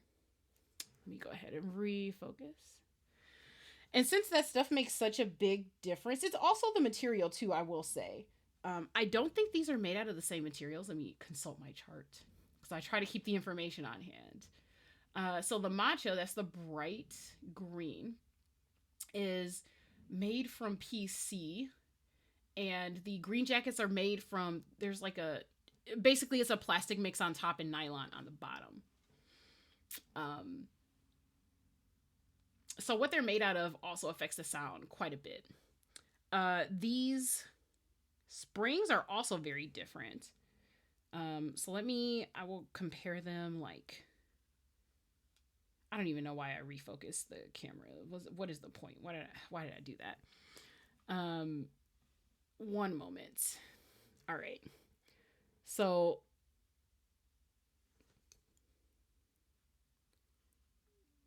these are the two springs. This is the 2-stage spring, and this is like a normal regular spring.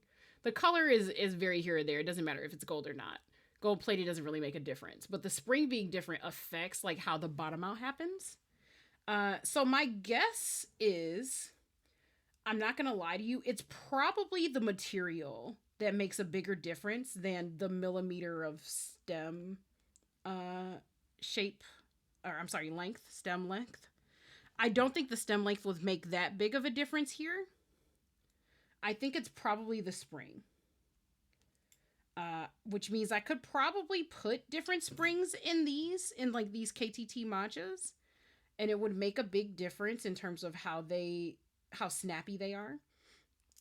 But I don't think I'm going to. I think I'm just gonna leave these in here, and I'll just have the sound I want off rip, and that'll be fine. I do want to say that that's part of what makes this hobby. Oh God, no! I dropped the stem. No! Oh God! That's part of what makes this hobby like difficult to get into and difficult to maintain, because it's like once you get into it, let me start the music back up. Once you get into it and you start doing things, it's not just what you like that makes the difference. It's also the material. You can have a preferred sound and shape for your switches, and if your switches are like not made out of the right material, or if they have like the shape you want in terms of like, for me, for tactiles, there are different bumps that make different feels.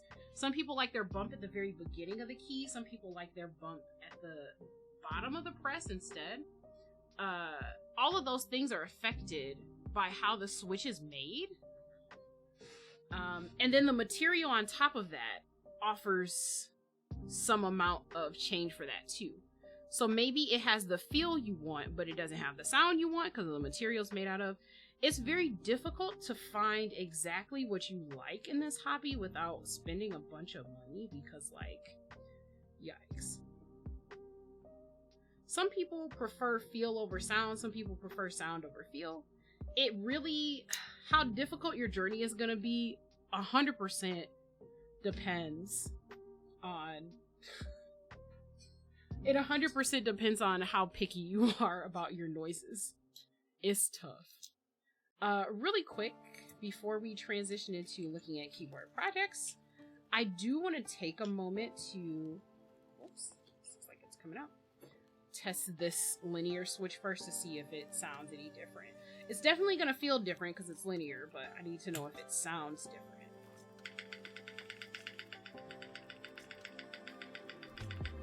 It does sound different. Hang on, let me turn this down really quick. And turn this up. I just want you guys to be able to hear it, because I feel like it would be kind of trash for me to just go ahead and try it and not show you guys. Hang on. So that's definitely a higher pitch compared to the other one.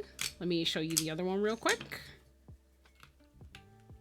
I know we're going back and forth a lot, but this is basically what the hobby is. Going back and forth until you find what you want.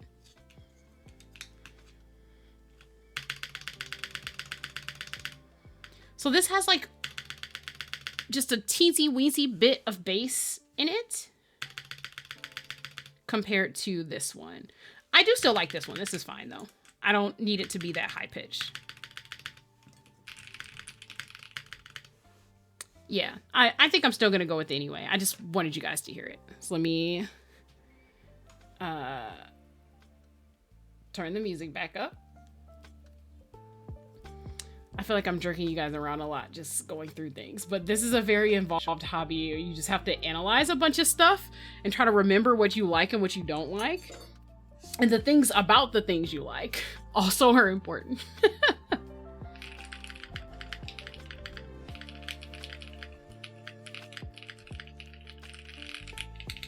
Yeah, these alphas hitting better is worth it. It's worth it. I think I'm gonna keep this build. I'll have a different spacebar switch, but that's worth it. That's worth it. I will not make the joke I wanted to make, but you know what it is. I do. All right, so we can consider this. We'll consider this finished. The spacebar was the only thing giving me pause about my satisfaction on this plate, so I'm probably just gonna keep this plate. That backspace though, this enter is really weak for some reason, and it's always been weak. I don't know why the enter is so weak on this keyboard. It's such a muted sound. It's crazy how muted this is. But that backspace and the fact that the rest of these pop a little better is worth it to me. So yeah, okay. I'm good. This Tomo is good. This Tomo's name is actually Tomo. I'm narcissistic, apparently. Very vain. I named it after myself. So we'll consider this Tomo complete. Yay! Woo!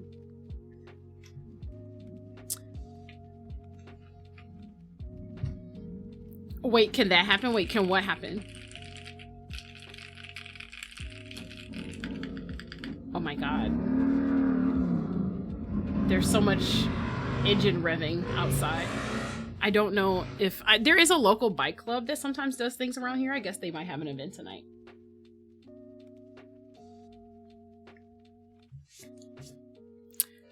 When you said could what happen? Did you mean like the enter being muted? Yeah, it kind of depends, honestly, on the internals of the board. So like how all the foam and everything is stacked up.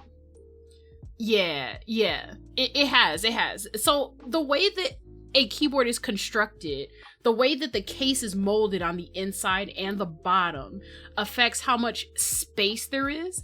If you have too much space, your board will sound like it echoes all the way through.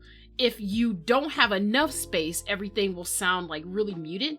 So depending on where certain things are on the circuit board, so like where they put the JST cable on the board, where they put the things like the ARM, so like basically the chip that has the firmware on it, and other things like the reset button and things like that, it can create issues with the sound in terms of how much space there is. Sometimes it's also the foams and like how the plates are on top of the foams, like how thick the plate is, how many different layouts it accommodates, that kind of thing, because more layouts equals more or bigger holes, and that means that there's more space for the sound to travel, that kind of thing. I have a keyboard actually where the backspace is known for thocking really, really hard. It's a replica of an old keyboard. And just, it's only that backspace that hits that hard because of the way that it's a plastic molded board, but it's the way that it's molded on the inside. So that can happen. The way that the keyboard is constructed absolutely affects the sound. There are boards all the time where people will test and like all the mods will be weak because of how the inside is placed in the keyboard and also how the outside case fits around the build that's inside the board. So it's like, yeah, kind of crazy. Space bars are usually weak is what I'll say. Space bars are usually weak on most boards because the way that they make their boards, they end up having like mounting spaces underneath the board, and usually that makes it so stiff. But it's really hard to tell if having a mounting point underneath the space bar is going to help it. Usually it doesn't, but it depends on how is your board mounted. Is it attached to the top case? Is it a gasket mount so that it flexes in the middle? All of these things are like different factors, and you can't really find that out unless you just sort of dive in and you just like learn about shit, basically. Alrighty. Yeah, that's better. Like, for example, I wouldn't call this a great spacebar. I would call this an okay, maybe a solid spacebar. I would say solid. It's not a bad spacebar, but it doesn't pop the way most people want their keyboard spacebars to pop. It's solid though. It's not a lot of resonance. There's not a lot of echoing. It doesn't wobble a whole lot. You do get a solid sound out of it. So I would call this a solid spacebar. Solid. Okay, we are complete. Yay! So first rule of Bike Club: let everyone know of Bike Club. Yeah, clearly. So here's what I'm gonna do today.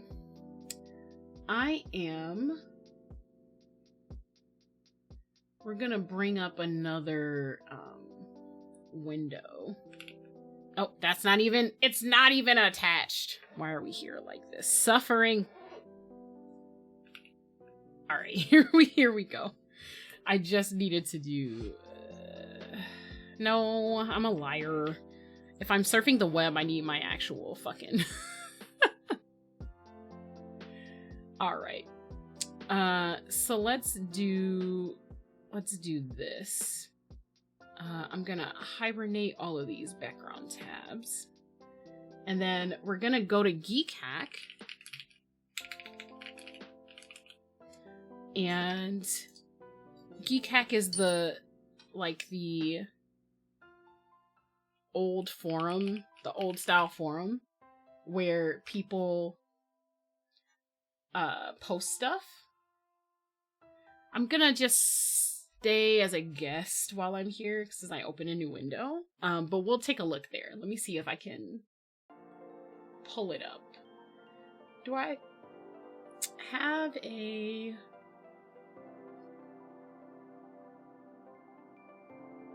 I don't think I have a browser screen up yet, so let's add one. Let's do it. Window capture.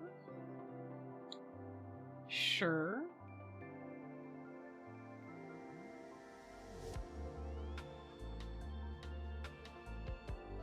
So let me pull this down here.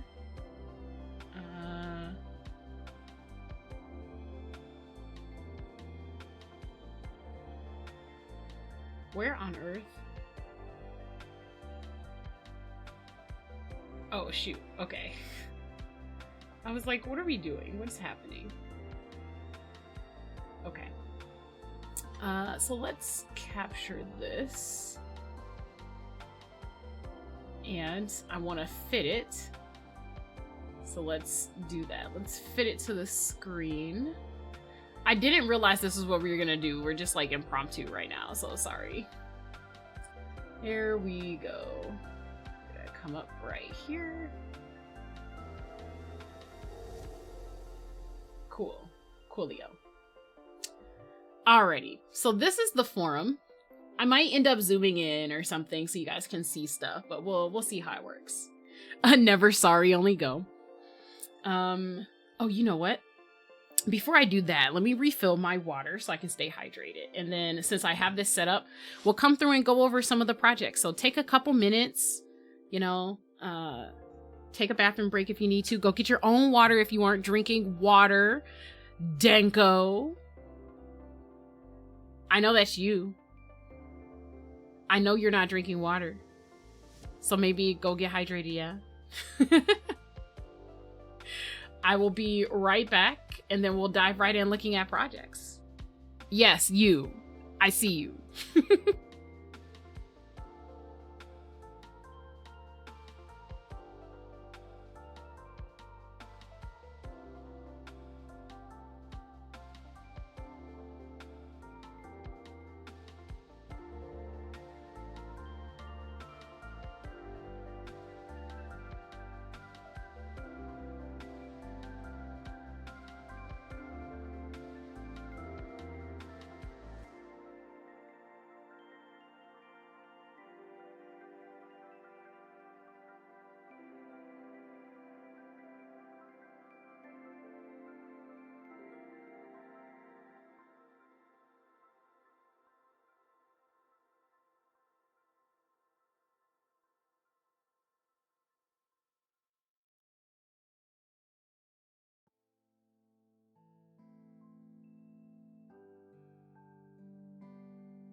All right, folks, we're back. Alrighty, so this is Geekhack. Geekhack, for anyone who's not in the know, is an old style, I guess like forum is what they're called, right? Yeah. A message board is what we used to call them in my day. Well, forums too, but you know. So this is basically where not everyone, but a lot of the, especially like US keyboard fan base kind of gets together to do stuff. Basically, the long story short of it is people will post here about ideas they have for keyboards and cool concepts and ideas. There's a couple of sub forums here, vendor forums for people to like talk to staff, interest checks, which is mostly where we're going to be looking at, and then group buys and pre-orders. So the way that this works, I mean, like, there's a lot here. There's the KeyCon forums here. As you can see, they go way back. There's like a 2013 KeyCon thing. So that's crazy, right?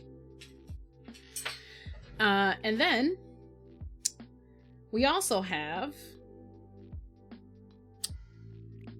pretty much just like classifieds, right? So for people to buy and sell, we have artisan services. Artisans are like the special keycaps that you saw, for example. We've got auction links, great finds and stuff, advice, and then there's like the general, hey, let's talk about keyboard discussion stuff. Basically, we're going to focus on interest checks here and group buys and pre-orders. Interest checks are someone saying, hey, I've got an idea. I've put a little money into testing it to see if it will work. I think it will work. Do you want to support this so we can get it made? That's more or less what it is. So we're probably going to start here. And then once they actually go to a project where things can be bought and pre-ordered, then they get moved in here and people can keep track of numbers and all of that stuff. All that jazz. So we're gonna go ahead and just look at the interest checks here. There's a lot here. So I'm not gonna waste time going through every single one. First of all, let me zoom in. Let's do that. Let's do some zoom in just to make sure everybody can see everything. That's a little better. A little better. Maybe I'll zoom in a little more. Boop. All right, that's about as much as I can do. So I'm just gonna pull up a couple ones that sound interesting, and then we'll start from there. So these are labeled a very specific way, right? Like, and I'm giving this is like the Geekhack primer, so to speak, at least for the interest checks, because this is such a new thing that people aren't really used to. So basically, this marks it as an interest check, so you know that it goes here. That way, if someone puts something in the wrong forum by accident or something, you know where it goes. Sometimes people will wait until these get approved before they put stuff here, blah, blah, blah, blah, blah. That's all the technical stuff. Now, the rest of this is just the label for the actual project. So we have, can a wood keyboard go hard, right? So let's take a look here. We're looking at woodware. Let me zoom in a little more, make sure you guys can actually see. Cool. So this is a wooden keyboard project. This is so cool. Love how neat it is. Yeah, they do their best. They do their best. So obviously that's the question this is answering. Can a wood keyboard go hard? A lot of people make wooden keyboards, but they're not highly liked. They're more of a niche thing.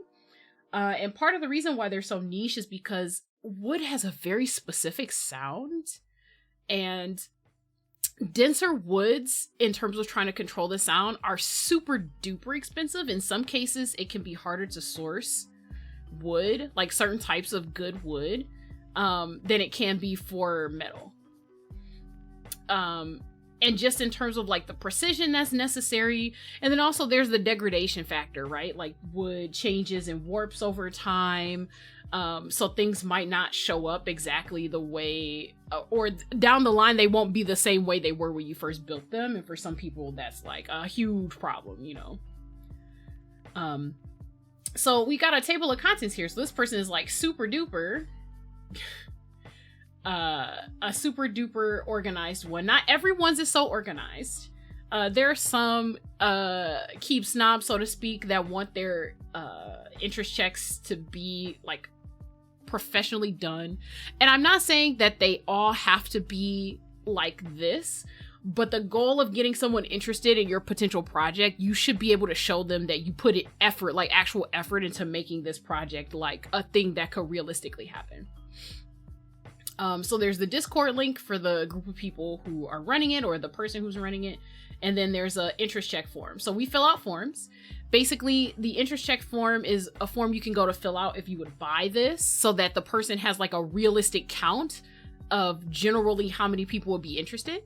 The reason why people do this is because it's easier to say, oh, I don't have enough people to get this, or based on the amount of people who are interested in buying it, we would have to pay this much to get it made. Because when you're getting bulk orders made, the price comes down a little bit depending on the order number. Okay, but I'd love that specifically. Like, I've never thought of a wooden keyboard before, but now I want it.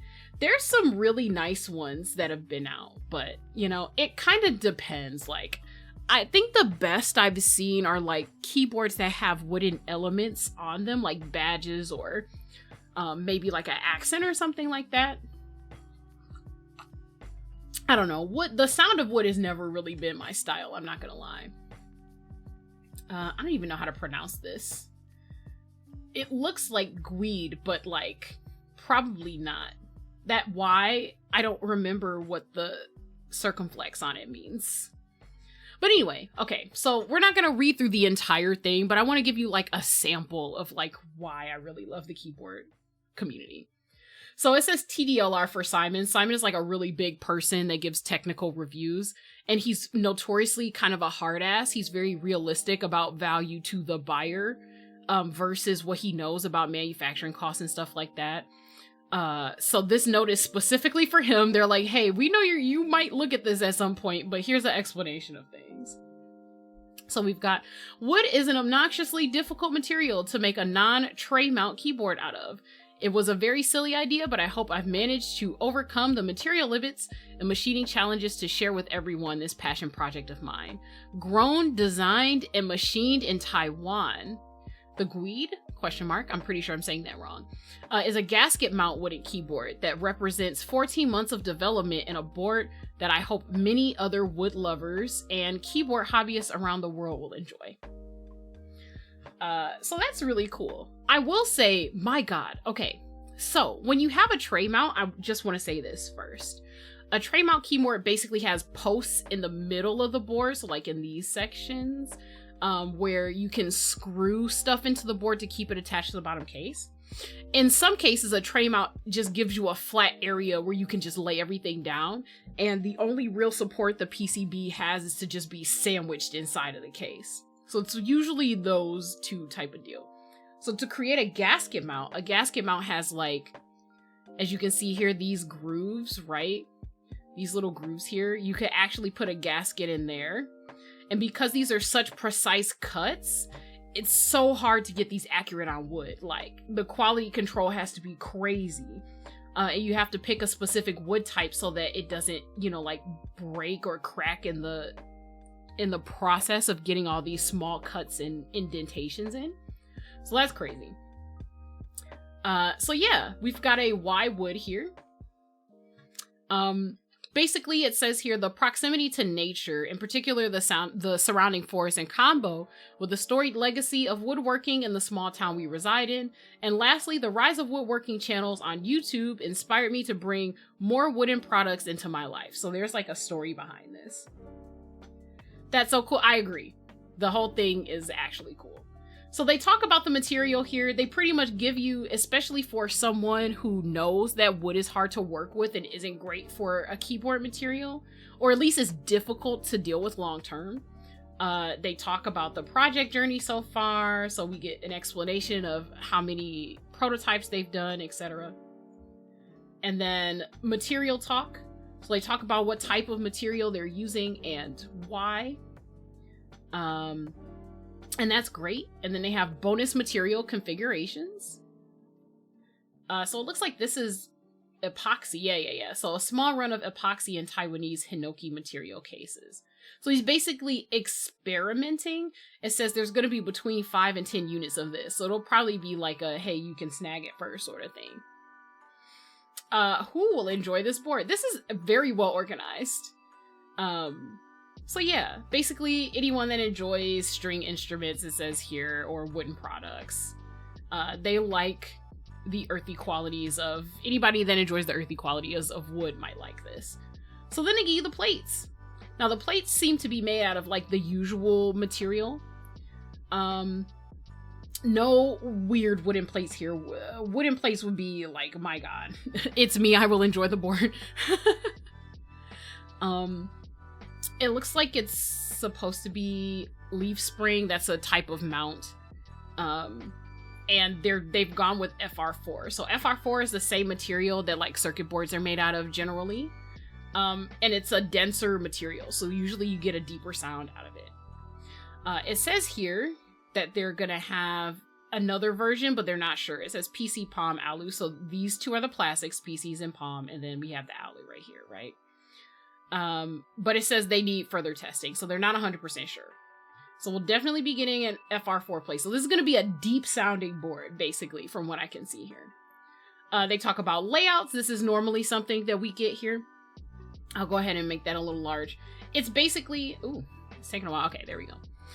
It basically is showing you, hey, here's what the layout is going to be. Here's the things you can change about the board. Here are alternatives that you might be able to do, depending on which PCB, like what circuit board you pick up. So everything is color coded, so things that you can swap out are in the same color on both sides. And this is just all information to give people an idea of what they can do. Certain people like certain layouts on their boards. Certain people just want to know, hey, can I get like hot swap? Hot swap is what I just did with the Tomo, where you kind of plug and play. They do have a hot swap here. And it looks like they have soldered, or soldered, sorry. So soldered is basically when you go in with your soldering material and you manually attach each switch, basically metal to metal contact.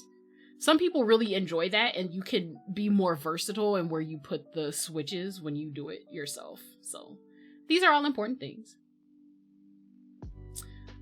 There's no exploded layout render. So think of like, if you've ever seen the render of a product where like it shows you each of the components almost as if they're exploded out, so they label all of them clearly. That's what they're talking about here. And they said they don't have one, but they do give you the layout of the general shape of the board and the plate in between it. So that's pretty much it. They give you what's included in the box, just so that you know everything you're getting for the price. Because this is wood and it's leaf spring mount, which is like kind of like an offshoot of gasket, kind of. At least the common version of it is.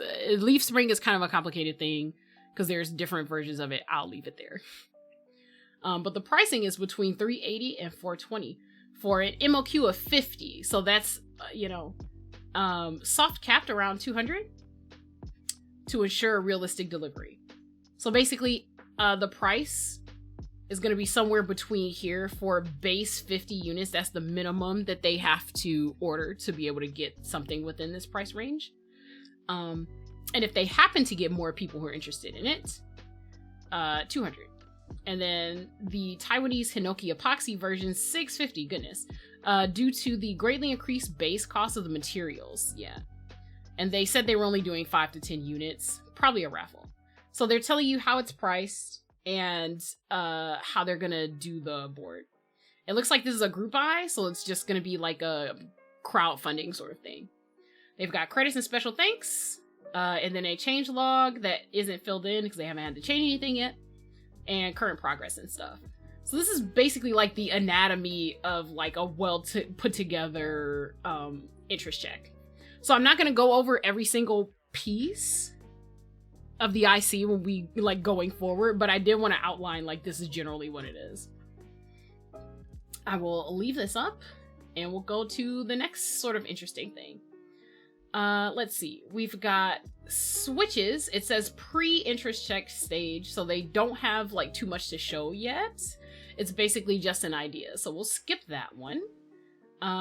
We'll take a look at this board.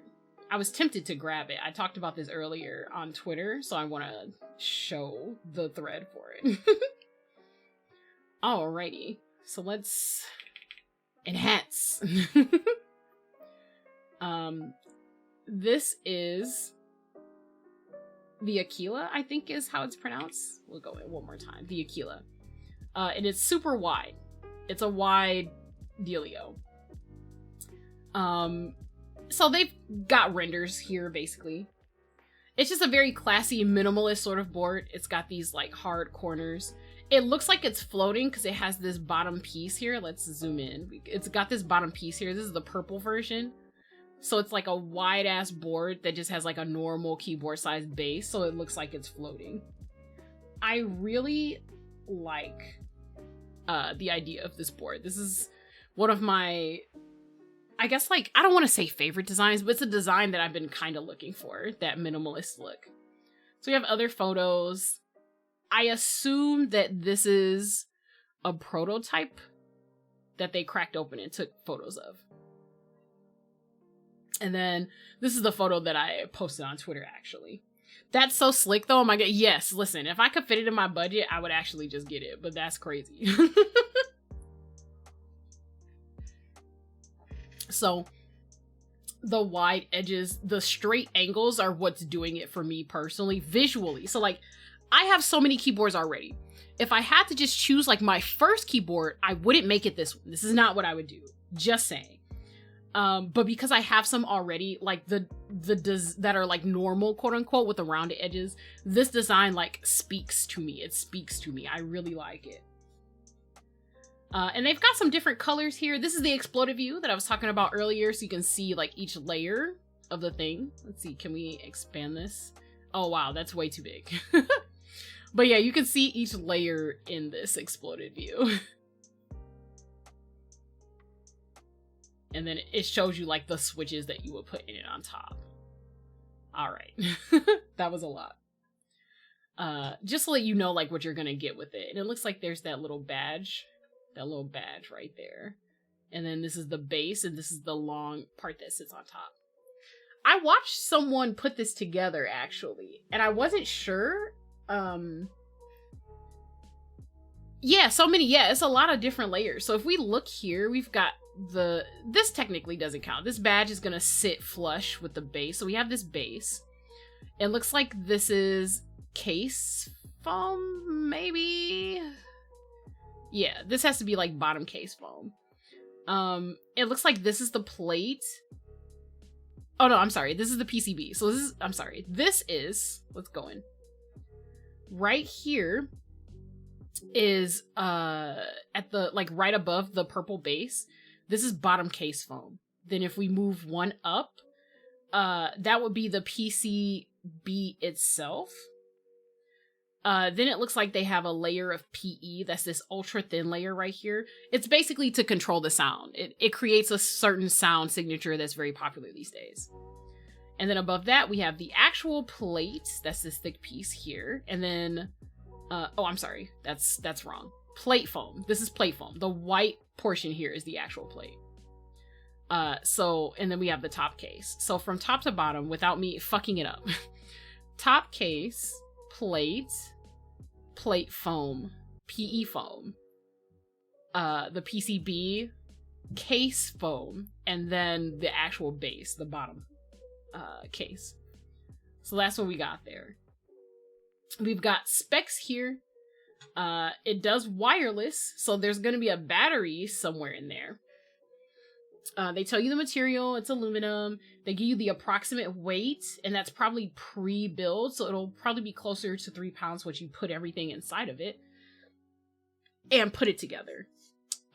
Usually the weight is like just the case components together and not fully built. They do tell you it's a 4,000 amp battery. Hot swappable switches. Is this fully built? Let's see. Do they give you like the switches in here? It says hot swappable switch. Okay, maybe that's not what, maybe they mean the PCB is hot swap. That's probably what they mean. A lot of different vendors post on here from all over the world, so English isn't always everyone's first language. So that they probably meant that the PCB is hot swap. But that's it. And then they have photos of it in the wild. These are cute photos. They're mostly just aesthetic. They might be renders. It kind of depends. It looks cute though. And then if we go further down, look at them trying to be fancy. They got that Dior photo shoot that they got going on here. With a cowhide, I see they're trying really hard to make it aesthetic. Like, okay, no one's gonna sit their perfume on the edge of the board. So, saying that to say that this board is gimmicky, oh god, they're not gonna give you this case. So it's like, why did they even do that? But yeah, it's gimmicky, however, comma. It's still a nice board and I like the design language of it. Alright, let's see. They've got a few different colors, so I wanna, okay, yeah, there we go. So they have it in black, red, pink, purple and white, and e-white. So you can just get straight white. You can get purple, pink, red, and black. And you can see the prices here, depending on what color you get. Like, I get it, but cute. Yes, it is. Oh my god, cute. It is very cute. I like this pink one. This pink one's cute. I don't think I need this board in pink. I would probably want it in white, personally. But it's cute. It's cute. I like it. They tell you how it's done. Black, red, and purple are anodized, and then it says white and pink are electrophoretic. So basically, these are gonna have a powdery finish, and then these are gonna have a metal finish. So anodized is metal. Electrophoretic is basically like,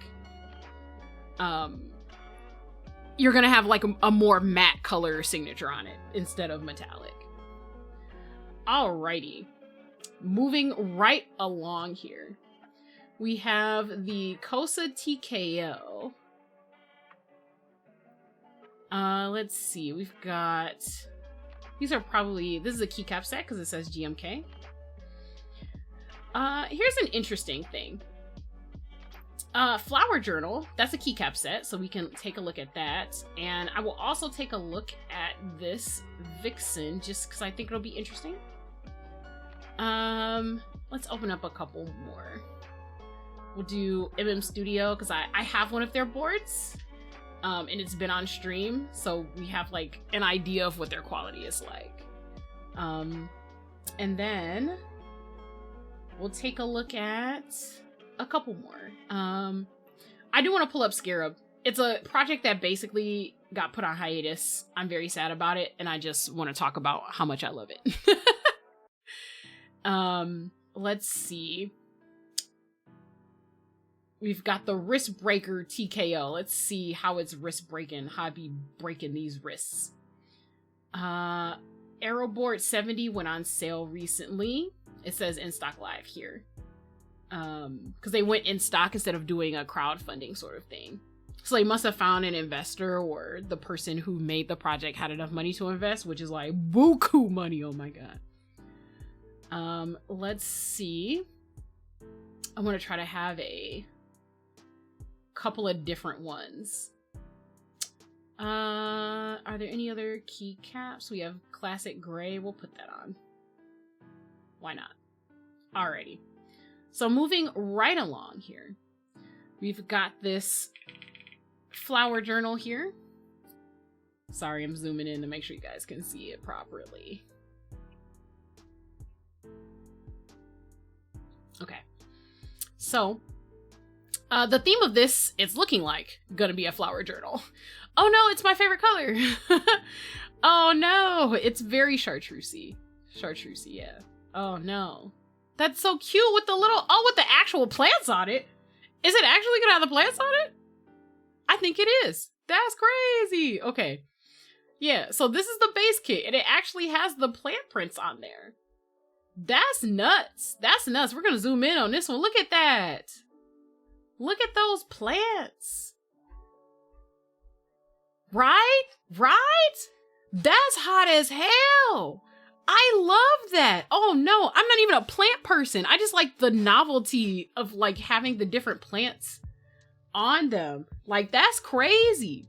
This is a lot of detail to actually be able to get on a keycap. Normally it's tough, slash is more expensive to get these on there. Now keycaps run a little differently than keyboards, obviously, because they are different things. There's a couple things on here that I want to clear up in case people don't know what they are. So this is the base kit. It's showing you what you're going to get when you purchase the base kit. It's got this little label here, very cute. These rows are the numbers of like different shapes for different rows in the keycaps. So if you're working on a laptop keyboard, all of the buttons are flat, but on a custom keyboard, or even just like if you have a normal desk keyboard that's not like flat caps, the different rows have different shapes to accommodate your fingers. So there's a certain shape to R1, R2, R3, and R4. In some special cases, you can get an R5. So like you see 1, 2, 3, 4, 5. There's 5 different main components of the board. The F row is normally row 1. It has the same shape as the number row. And usually this row down here with the Control Alt Super kind of thing, usually it's row 4, which is the same as the one above it. But in some limited cases, you can have someone make a row 5 shape.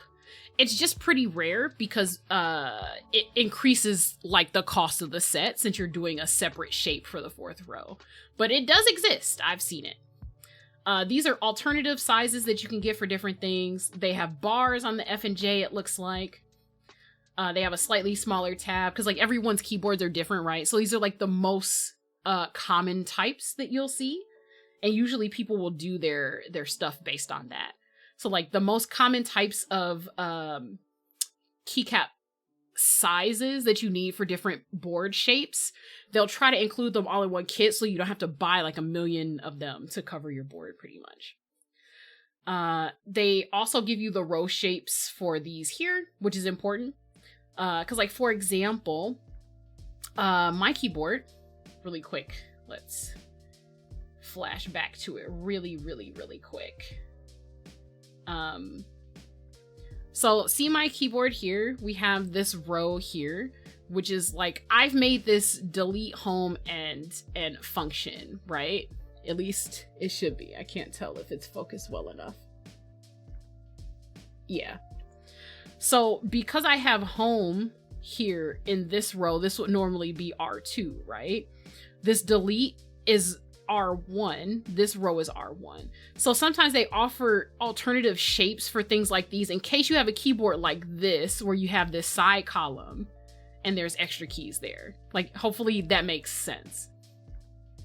So again, here they've got some alternatives. The delete is R1, that's usually where it ends up going. It doesn't look like they have an R2 home, and that usually doesn't happen, I'm not gonna lie. There's only been like maybe one set that I have that offer you an R2 home for a board like the one I'm using. That kind of thing. But anyway, that's the general anatomy. People in these forums give you advice on what kind of keys to include, like what type of length. If you've noticed here, I'll zoom in for this. There's these little numbers on the bottom here. It tells you how long each of these are in units. So we measure our keys in U's. So U is like one single alpha cap. So this 2.25 here means that this shift measures 2 1/4 of like regular, just normal square keys, like this Z here or this A here. And they give you the length of like the space bar, of this backspace, of this enter, so that you know which ones apply to your build. That's pretty much what it is, because every keyboard is different. If you have a really teeny tiny board, then the key sizes that you're gonna need are different. Let me hop over to this Vixen real quick to give you like an idea, because I've seen this one before. So this Vixen here, Yeah, this Vixen is a very oddly shaped board. It doesn't have one single space bar. It's got these two. And it also has basically everything is 1U here. All of these are 1U mods. There are other boards that are different than that too. So my point is they give you the measurements just in case, just so that you know what you're getting into and what you need. They have renders of this board next. This is so cute! I love this. That's cool. I never noticed that. I mean, most boards are like pretty standard. Once you get into customs though, everyone's got different shapes that serve different purposes, different hand sizes, different abilities to touch type. Some people can't stretch their fingers as far, or they have small hands, right?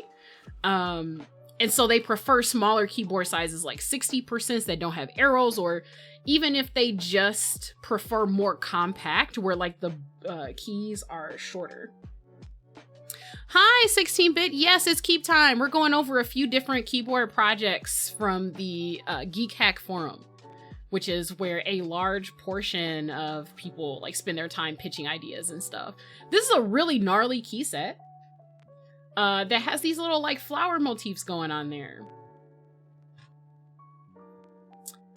And these are just renders. So these aren't like actual real photos of the caps, but the plan for the caps up here, pretty great. I like the shade of green that they picked. We've got this one here on a long boy. They show you what the numpad would look like on a board, so that's kind of cool. Supposedly there's going to be a desk mat. It says soon, so they're probably working on it with somebody. They probably have like an artist doing the official art. So manufacturing, they tell you like they're trying to decide options on how they're going to have it made. This should be double shot with UV printing or PBT dye sub. So these are just two options. One is more costly than the other. So they're probably trying to figure out who they want to manufacture it. Basically, people try to give you as much information as they can about the actual like project and how they want it to go and who they're talking to. That's just, I mean, man, once you actually put the money together to get it, that's when you're kind of like in territory in terms of potential riskiness. But usually leading up to the project being funded, people try to give you as much information as possible. If they're not giving you information, then they're pretty shady and maybe don't. They don't have collab set up yet or anything. Man, spelling errors all over the place. They have an interest check form. I might fill that out later because this is a very cute thing. They've got like a thanks section, social media if you want to join the Discord. Looking pretty good. Looking pretty good. All right. So let's move on to that Vixen. That's what we were looking at before. This is the Vixen. It's like a 40%. As you can see here, there's no number row. There's no F row. Even these mods, man, they're just 1U. That's crazy. I don't think I could ever use this. I think I would die. I think my hands would break themselves. But this is a cute design. I was really into the idea of this because I love foxes, obviously. I'm sure you can tell. And that back weight is so cute. But let me tell you, I could never use this. I could never use this with my actual hands. Look at this. I'm not shaming anyone that can use it. I'm not shaming anyone that can't use it. But what I'm saying is that it couldn't be me. 1U, I'll definitely stretch my fingers like all the way over here.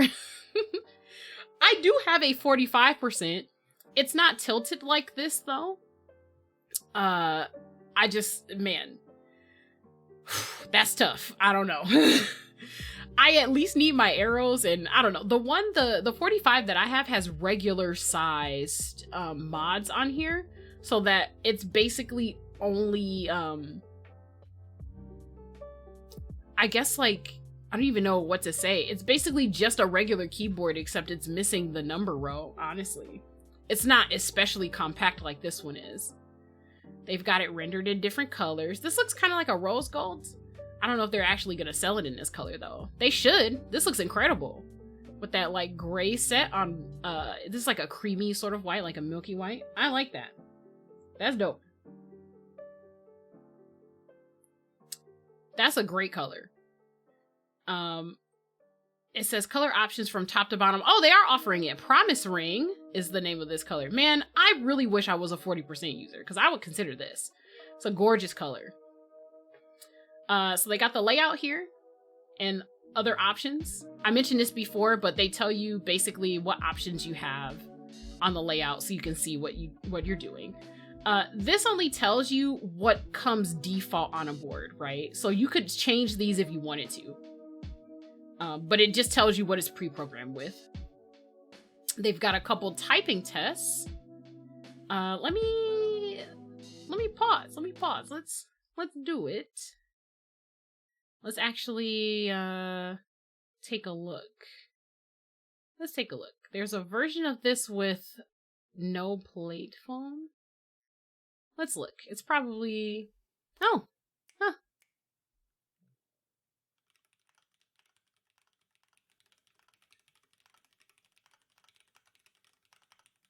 Can you guys hear that? Hopefully you can.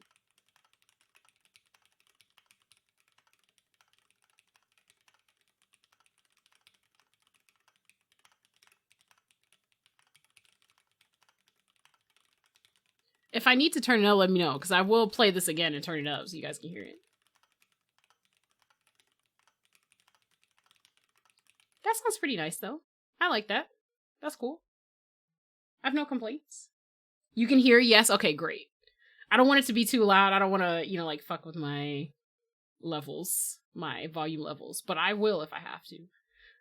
They have it on SA blank, so that's like a tall keycap set. I don't think most people will have that. So let's look at this bottom one. This is PBT, so it's a thicker type of plastic on the keycaps. But it also has foam. So this should sound maybe like a little different. Let's see.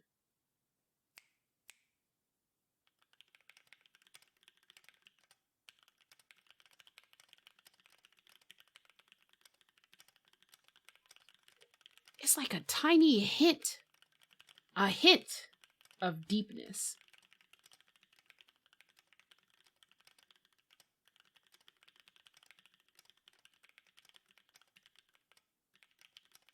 Yeah, it's a bit deep.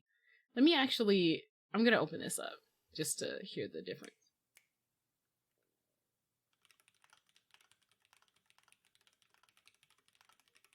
Yeah, it's a little, this is a little thinner because there's no foam in it. Okay, so like, we're just going to compare really quick since I have the tabs open.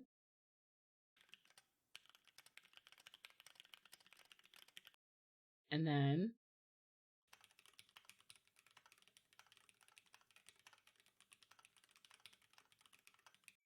it's like tiny differences.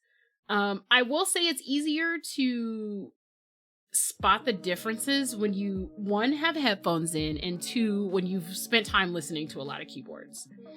But we listen to the no plate foam, and then with GMK, that's a thinner plastic ABS, and then plate foam with the PBT, that's a thicker plastic. So there's like subtle differences in how it bends. They did tell you about the switches too. The switches do affect the sound, as evidenced by the build that we did today. But my goodness, I am not familiar with the Huano Earth Linears. KS3s is pretty, those are pretty famous switches. If you wanted to know more about how it affects things, you could look up the materials and stuff like that. So it kind of depends. It looks like the group buy page is already up. I think this went on sale a little earlier. Yeah, it was supposed to be the 1st to 14th of September, but they opened it a little early, if I recall. Alrighty, next one. This is one that I have a board from. This is from Studio. So my keyboard Natalia, the beige one that I put the Game Boy keycaps on a few weeks ago, they did an 80% keyboard, which is basically this one. It's just a bigger version, honestly, of the one that I have. And as you can see, it's got the lines up here at the top that are supposed to represent, like Nintendo, Game Boy sort of things. And they have a couple different versions. They have a red and a green. I know this is a render for sure, because no one would actually put liquid on their fucking keyboard. With that said, this is a round 2. I do want to say that. It even says up here, this is R2. So that means that they ran this design already, and they're running it again because it was very popular, where a lot of people expressed not having a chance to buy it, that kind of thing. So they show you the structure on the inside. It's really cool looking. I really love how they did their, like, spring mount sort of thing. And also what I wanted to show you was, because these are the layouts and everything, but what I wanted to show you guys was, I got robbed, guys, by this. Look at this! Look at this. It's great, right? It's cool. I have one. There's a weight like this on Natalia, but they put it on the inside of the fucking board where no one can see it. They put it on the inside of the board where no one can see it. When I built it the first time, I was like, oh, this is so cool. And then I realized that it went on the inside and not the outside. And I was like, oh my God. Oh my God. Yeah, why? So to be fair, the one that I bought, the Class 65 is what it was called, because it's a 65%. It was their very first keyboard project. So I don't think they realized that if you're gonna make the weight this cool, people want it like on the outside of the board. They were just like, oh cool, we're giving you a weight and there's a novelty thing that'll encourage people to purchase the weight to get for the inside of the board. Here's the thing. But they didn't anticipate that it would be so cool that people would want to display it on the outside. So that's just what happens. Yeah, so this is a weight. That's what I'll say. This is a weight. This is not just an accessory. It is a weight. It adds density to the board, so it makes the sound deeper, a little fuller. There's more material for the sound of the board to pass through. So that's why there's internal weights. Like, internal weights are not new to the keyboard, I guess, like, realm. The issue is they decided to make their internal weight cool and then left it as an internal weight. Like, you had to buy theirs separately. So I guess it was a marketing thing. They were like, hey, we can get people to buy this to put it on the inside of the board, even if they don't normally want the extra weight, if we make it cool.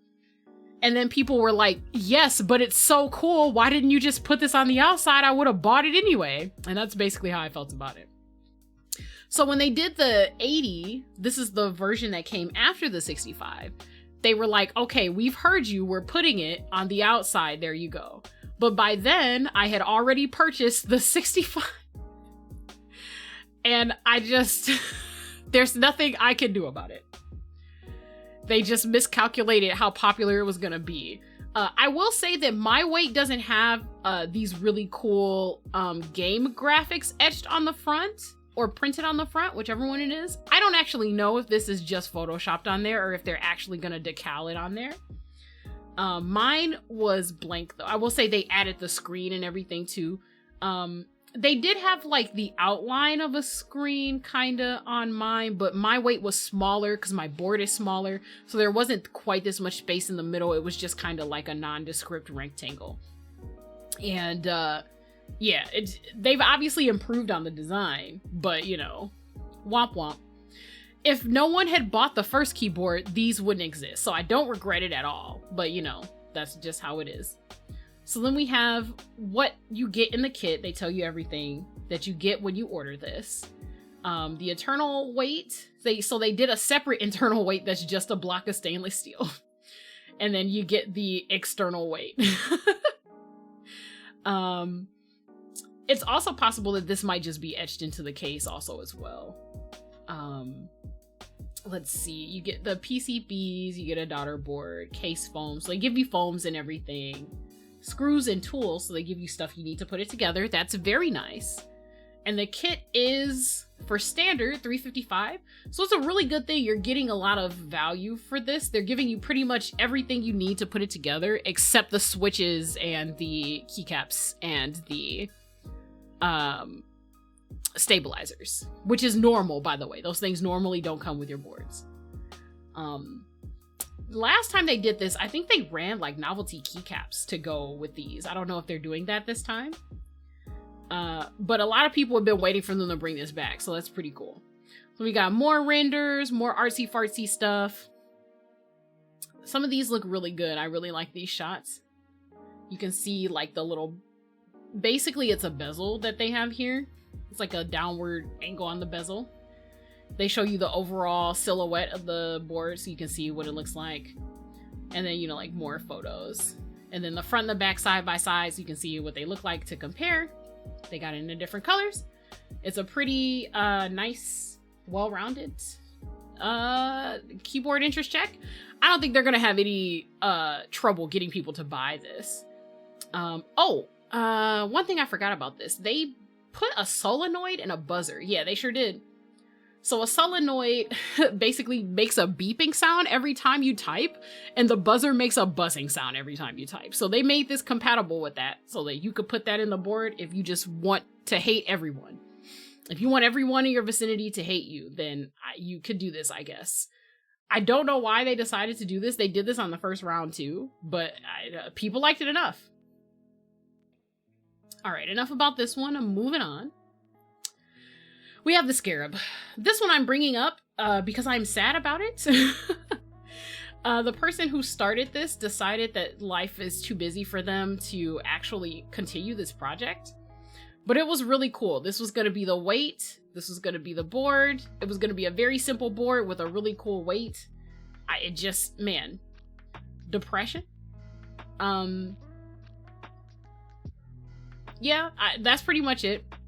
I'm very sad. They rendered it out. They were in talks with a manufacturer to potentially get this done. But they ended up canceling it. They did, you know, the little explosive render. This was going to be like a little diamond shaped weight you put in there.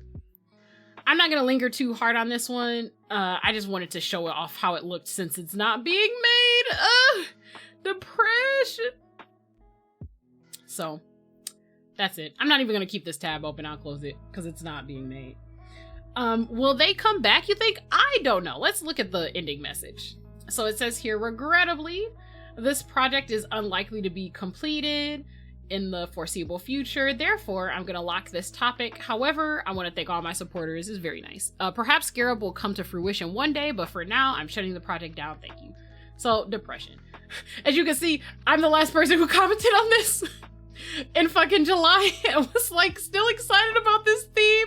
This will be my first O-ring. I had O-rings since then because they waited so long to do this. This is from 2022. This is the last time they updated this. They updated this in 2022.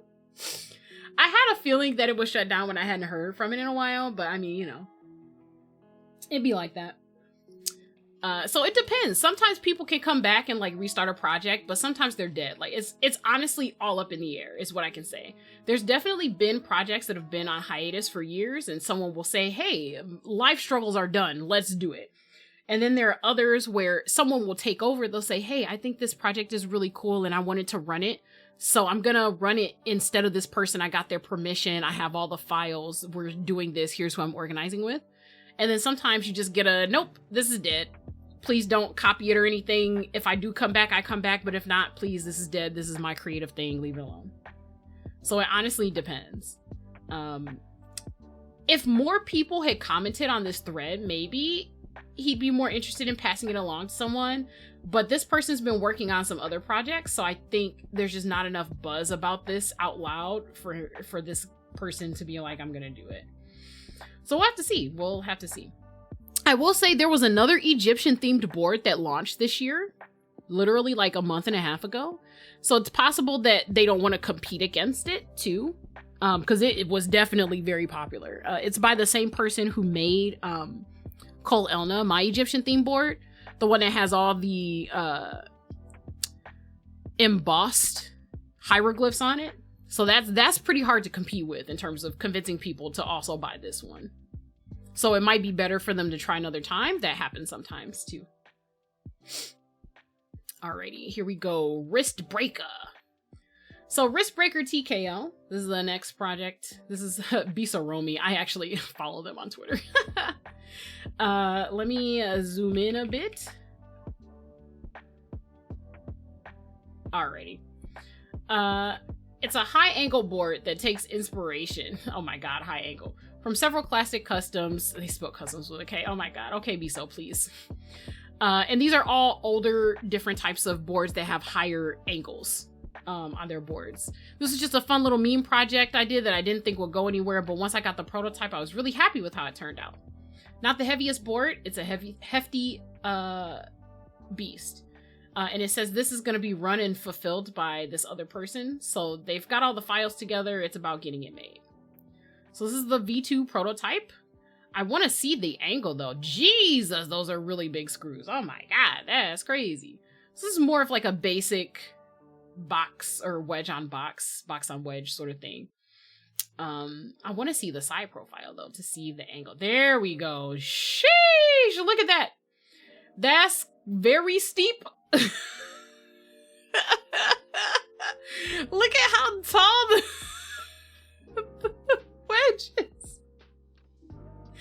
What angle is this, do they say? So normally people hover around 6 or 7 angles. This is a 14-degree angle. So, I mean, wrist breaker is correct. My god. What I can tell you is I don't fucking want it. I don't fucking want it. Yeah, sheesh.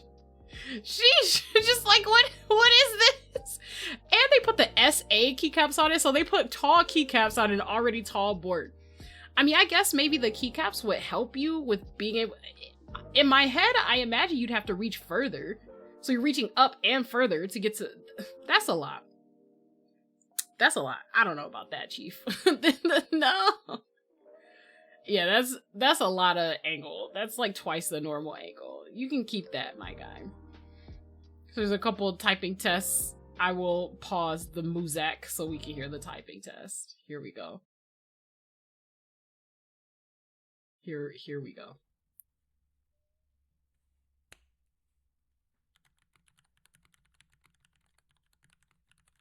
Yeah, okay, that sounds pretty good, actually.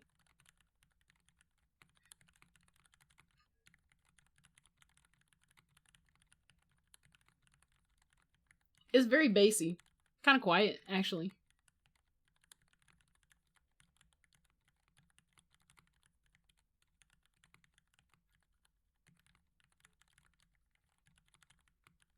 Yeah, that's, you know, that's not as obnoxious as I thought maybe it would be. That's kind of crazy. Biso's user, his logo is his actual face. That's so funny. That's so funny. This is an ongoing project. Everything's to be announced. They don't have that much information about how much it will cost to make, that kind of thing. That angle though, that's crazy. That's nuts. That's crazy. Could it be me, my guy? Could it be me? And it looks like it's a solid block most of the way through. So that wedge is like just dense wedge. That's gonna be expensive if all of this is like actual full metal. That's crazy. Alrighty, moving on. We'll do a couple more and then maybe call it a day because we've been streaming a lot. I'll try to fit in a couple more keycap sets because we only looked at a couple of those. So we'll do these, open up a couple of keycap sets, and then we'll call it a day. Alrighty, let me zoom in. There we go. So this is the Aeroboard 70. I know that this is in stock. Immediately, they show you options for different plates and PCBs. But let's take a look at what it looks like. So they've had a couple people actually try this out already. So these are photos of this board in people's hands. So they got the prototypes made. They sent them out to people. So this person was determined to make this no matter what. They just... Sometimes if people think like, you know, that the board is gonna be popular, they'll just front the money or find an investor and get it made anyway. What I will say here is the gold accents on this white looking clean, looking very clean. It's not like, and here's what, I don't want to say it's too much for me because I like things that are extra. It's not my style. That is what I will say. It's not my style. They show you the different types of materials you can get for your plates, just so that you know. Yeah, from like hard and dense to soft. There's different combos here. So there's a lot of variety. They're very, very, very confident that this is going to work out well. They got some keycaps that are brass or anodized metal that are supposed to go with the theme. These do go with the theme pretty nicely. That's pretty dope. And they got a couple different colors for this. So this is like a black accent here. I don't know what keycap set this is, but this is nice. I like that keycap set. Steam Age, I guess, is this. The gold on white. Yeah, I think it also simply not my... Yeah, I like it. It's intricate. I can clearly see, like, the detail that went in here. This bar, as a divider, lovely. I can definitely see people who have, like, a more Brutus sort of thing enjoy the, like, the indented lines of this. It's just not my aesthetic, that's all. It is looking very steampunkish, though. And these are different keycap sets on the board, too. Oh, they have, like, a purplish... Oh, it's red-violet. That's what it's called, apparently. Okay, let's look at this. Am I in the right corner of the... Okay, yeah, I am. Okay. Alright, so we got black on black is what this looks like. We've got, like, a black on gray. Like a black... Oh, I see. So you can get, like, different combos of the weight on the back versus the bottom piece. This looks like it's rose gold. Copper? Copper. It's copper. That's crazy. Copper colored anodized sandblasted alu. Okay. So the bottom is aluminum. It's just coated to be different colors. I really like how copper looks. I've been wanting to get a copper board for a minute, let me tell you, for a hot minute. Just because I like the color. It's so much more expensive, though, because it's very dense. And then they've got, like, a little list here of what you're going to get on each version of this. So that's cool. They've got, like, these swanky little QR codes so you can find more information. Oh, I see. Apparently this was inspired by Optimus Prime. That makes sense. That explains the accent so well. I wish they led with that. Like, why didn't you say that at the beginning? I could have totally got that. There's supposed to be a Prime edition of this board. So, like, it's special colors, it looks like. Yeah, okay. So it has this here for the spacebar, special spacebar components, different color scheme on the inside. I see it. I like this, though. If you're a fan of, like... If you're a fan of Transformers, this is it. This is it. I feel like it encapsulates the design elements and language really well. Super duper well. Alrighty, moving on. We've got the Shark 67, which is a 65%, technically a 67% by the label on here. That's a render. That's very obviously a render. So let's see what they're pitching. These keycaps, where are they sourcing these keycaps? Like, you can't actually buy these keycaps. So, like, why would you put them in the render? Unless they're selling them with them? Let's see. This is cute, though. This is like a cute little beginner board. Now, the question is, does it have a beginner price? This is such a cute color! This green in particular. I don't believe these keycaps are real, so I'm not going to trust that I can get my hands on these. But this green, dog, that's great. I just bought like a milky green board. I don't need another one, but that color's so great. Okay. And then they have an anodized metallic purple in addition to like the sort of like matte purple coloring. Lavender, basically. Let's see. This is the layout. Yes, I see it. What would the price be, though? Also, why are these keycaps rendered when you can't buy them? I really hate that. So this is a thing for me, and this is just me in particular. As a person who's been in the hobby for a few years, I've seen a little bit. I'm by no means an expert, but my preference is to see keycaps that I can source and potentially buy. even if it's like aftermarket stuff, right? Like even if I have to go to Reddit and search for like, hey, when was this made? What year did it come out? I clearly missed it. I would like to see it at least.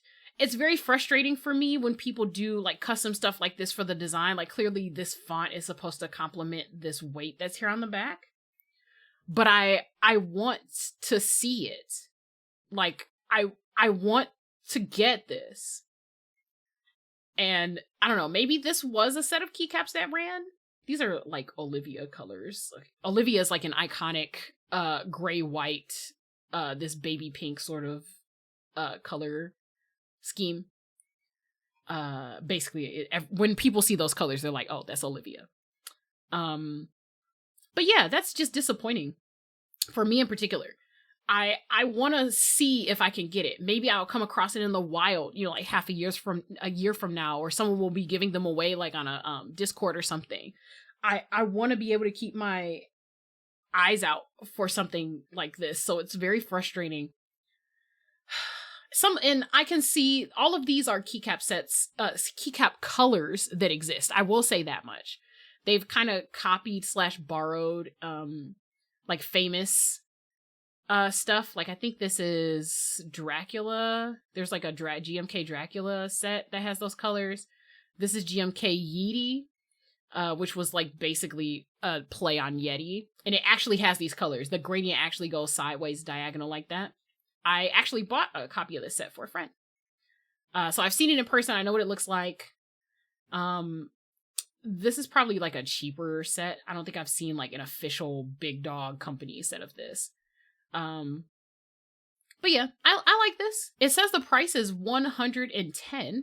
So this is a nice beginner board. If you just want a beginner board that looks cute, comes in cute colors, it's definitely that. I'm not gonna hold you up, knowing that it's only $100. I'm tempted to get this just to have this color. Oh no. Bad financial decisions. Okay, all right, we're moving on. Not September 6th. That's literally, oh no. Oh no. Oh no, I might actually. I actually will check the color of the board that I got that has a color that's close to this. If it's close enough to this color, I'll skip it. But I might end up grabbing this. Yeah, it is very cute. These are very cute colors. I love it.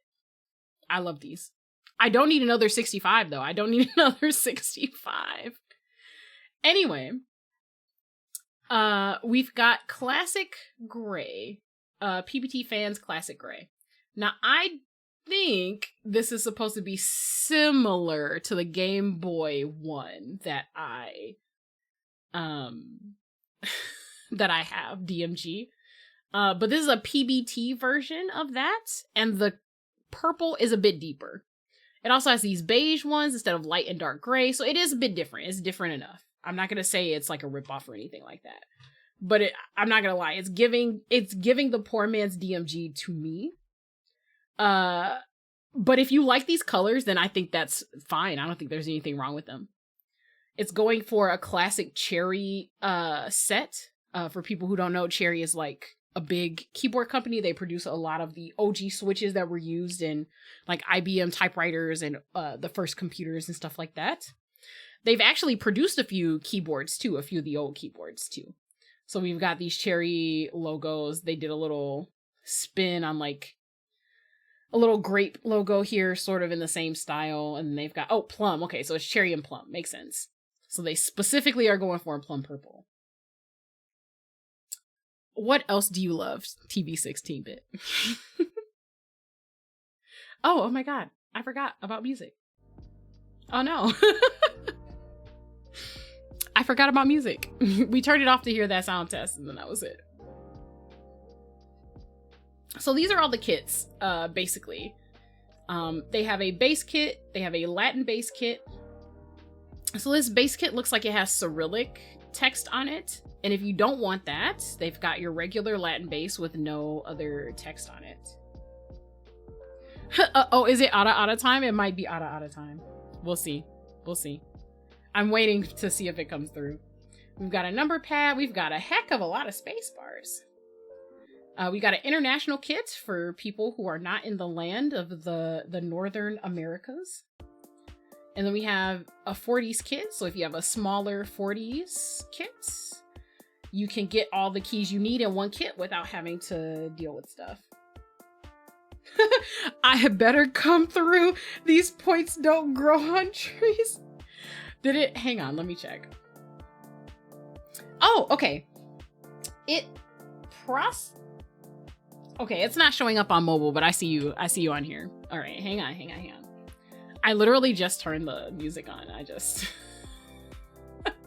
Hang on. I feel like the music might be a little too loud for. I know you want that magnanimous sort of silence. Here we go. Oh, you know what? Before, let me turn off my noise reduction filter because that'll help. I almost missed you. It totally didn't show up on the stream manager tab. So you're lucky I usually keep my stream up so I can see it. Here we go.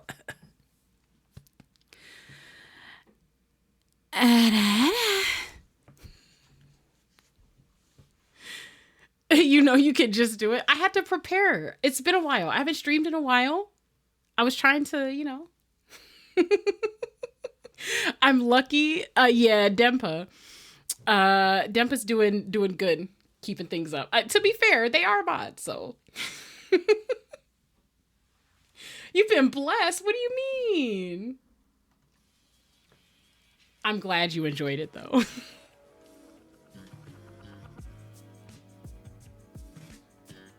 Let me put my filter back. They the homie for making sure the Ada's Ada. Dempa also likes the Ada. You guys are gonna make my head swell. I'm gonna start thinking I actually do really good Adas. If it hadn't come through, I'd have bought one too. No. If it hadn't come through, I would have just I would have like refunded it or something. You know, I'm not gonna have you waste your points like that. That's crazy. Girl, it's just, oh God. Okay, let me go back here. We're gonna look at a couple keycap sets. There is one keycap set I want to look at from the group buy stuff. Just because I liked it a lot. It ended up not getting made, but I want to show it because I loved it a lot. Let's see if I can find it. Let's go outline. There we go. I'm just being selfish and showing you things I like. I freaking love this. It was inspired by typewriter. Them Ada's crazy. You already know I'm down to hear that 25A. You thought the point of the stream was just for me to Ada repeat for the entire stream? It was like a half one.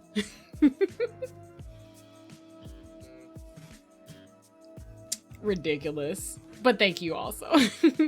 No, I mean showing us stuff that you like. See, look at me. You told me that my Adas were good one time, and then I think that's what my whole stream is about. It's true. This is what the stream is for, to show off things I like. So this was the inspo. The Remington Standard. And my goodness, I really wanted this. I wanted this so bad. They had one version of it where you only have a dark bottom rail, and then they had a version that was more like regular keycap-ish. It did not make MOQ. Very sad. So this will not be made. I was really hoping. In the hopes that a Keeb Daddy show up to buy you them Keebs. Don't say that. But really, if you actually want to be my keyboard sugar daddy, you can hit me up on Twitter. Absolutely. I would not say no to keyboard things. I'm not gonna hold you up. Keyboards are expensive, and I've invested so much of my own money into them as a hobby. A little help would be nice. It's the honesty for me. I think that it's important to believe that you deserve the things you want. I think that's what confidence is about, right? If someone offered me a gift, I wouldn't say no, deny myself something that someone else already decided they were willing to give. It's one thing if you're asking someone that wasn't involved to do something, right? But it's another thing if someone graciously offers. Then it's not up to me. You've already made the decision, right? Listen, I'm constantly 2 seconds away from looking for sugar daddy in my tags. Just do it. Tis true, tis true. I'm not gonna lie. If I did have a keyboard sugar daddy, I don't think I would disclose it super duper publicly. I feel like it would taint things, right? People would be like, oh my god, did someone get like all of these keyboards? They're so expensive. Like, they'd be asking about every single one. I will say I have gotten a couple keyboards as gifts from friends that like, they were like, hey, what's like a cheap but good one that I could potentially gift to you since you're really into keyboards? And we've done it that way. But by and far, the majority of the boards I've bought have been from my own pockets. Like, I think at this point, I'm waiting to be shipped maybe like 7 or 8 boards. But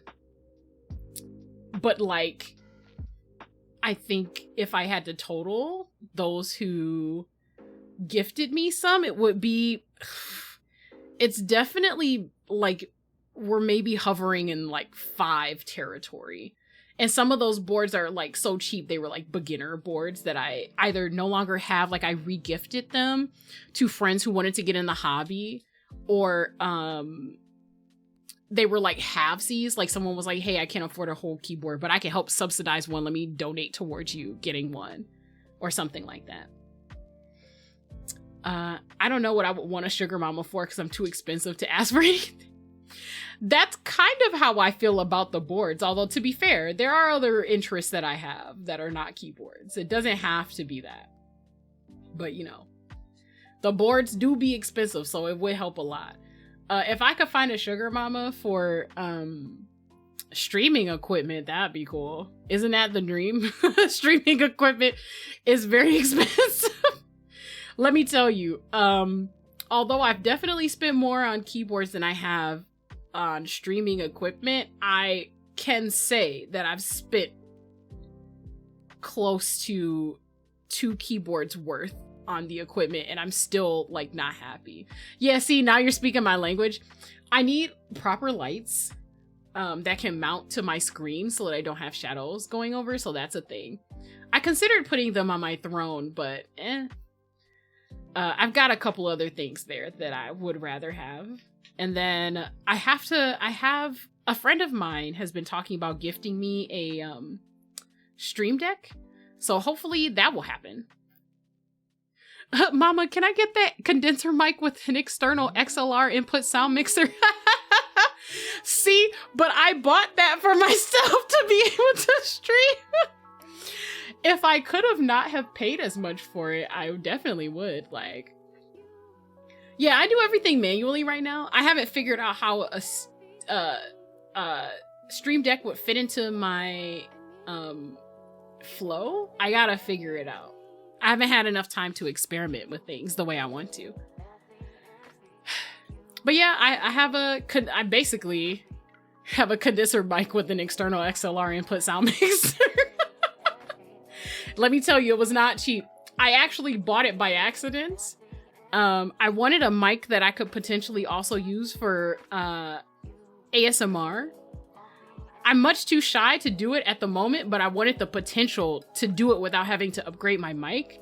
And it basically came with a base that acts as an XLR sound mixer. And I was content to just use it to monitor for a little while. And then I swapped entirely because the ASMR mic is not good for regular recording, and I didn't want to force myself to do ASMR. I know that feeling, not for ASMR, but potentially, yeah.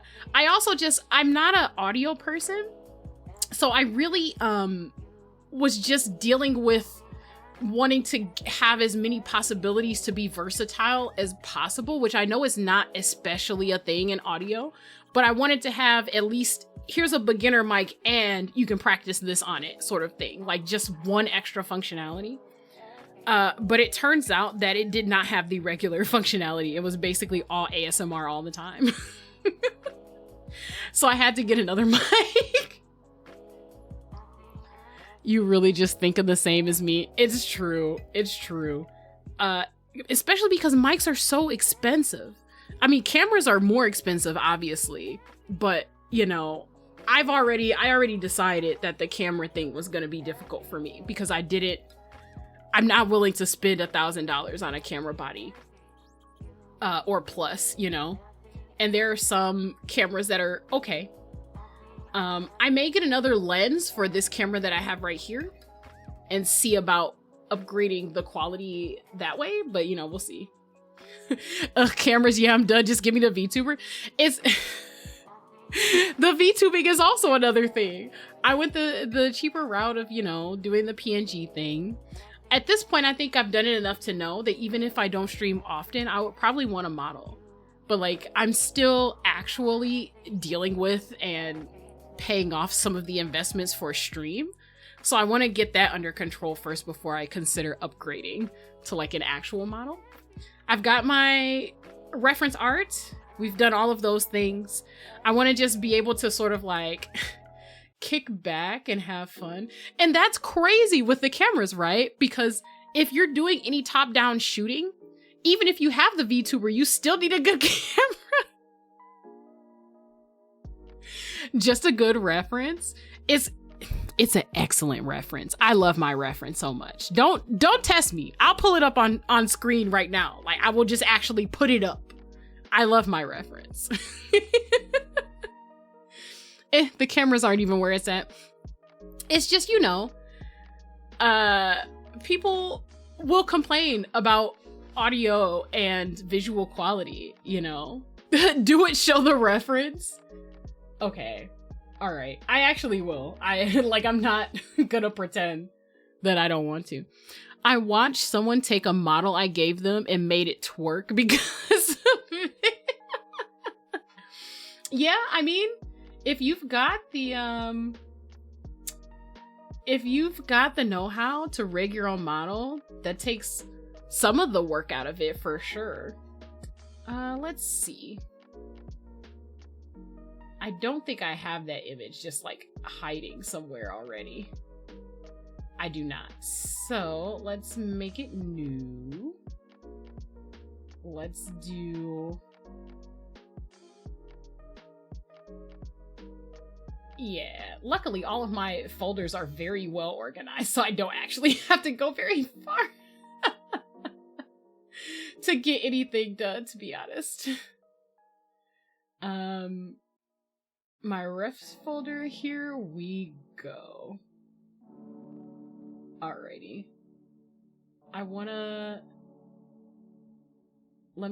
just gonna fit it to the screen, so it's just gonna take up like the whole freaking... Oh, well, maybe not. Hang on, let me see if I can adjust it ahead of time. Maybe I can.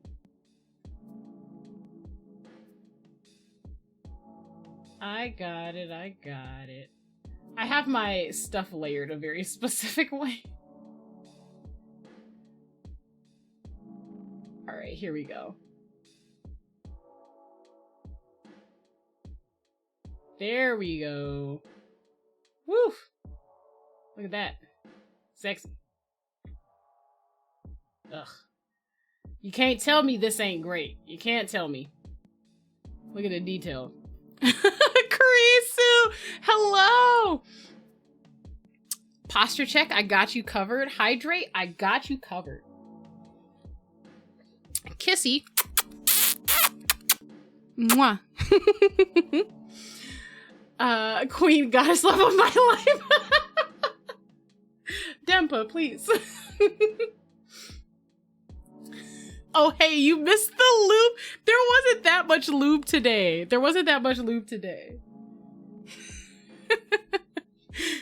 Hopefully those kisses were good enough. I have no clue if you can actually hear them without the, hang on. You know what? Let me take the noise reduction off and do them again. Cause I don't know if they sound different, right? Mwah. There you go. Hopefully you can hear all the extra loves I put in there.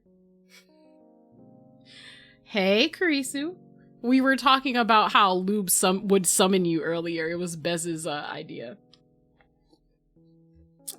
Just to explain what we're doing, we're looking at different keyboard projects that have been like proposed in the forums.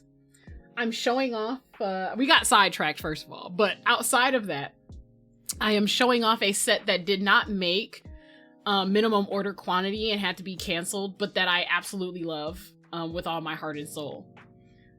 We're just gonna like zoom in here, okay? Look at this magnificence, guys. I just look at the space bar. Oh my god. I love this so much. I really wanted it to get made, guys. Damn, I missed a lube time. You did in fact miss lube time. Okay. They had blanks to go with this one. I don't want to get too distracted. We just TV 16-bit ordered the Ada and then everything went off the rails.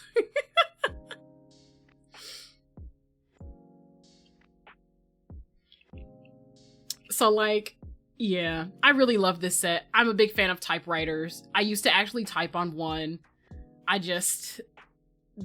This desk mat, can we talk about it? Look at this desk mat. It's the actual like anatomy of the typewriter. Like, what the fuck? I'm so sad this wasn't made. I'm so sad this wasn't made. And what can I say? I know how to derail a combo into nonsense. That is a good talent though. It means you're a people person. That's a fine desk mat. It is! I love like schematic desk mats. If they're a schematic of something I care about. I really like the idea of it. Depression that it wasn't actually made. That was gonna be the metal artisan, a little boring. This is a metal space bar. It does the thing if you just want a fancy metal one. But they did these beautiful renders. Look at how gorgeous these renders are. Oh my god. Like next to the typewriter and everything. Got all this redacted text over here looking cute. It's just they did such a good job. I'm hoping that they'll bring this back later. I'm not gonna lie. I am also sad because I want this. It's me. It's true. It's true. It's true. Depression.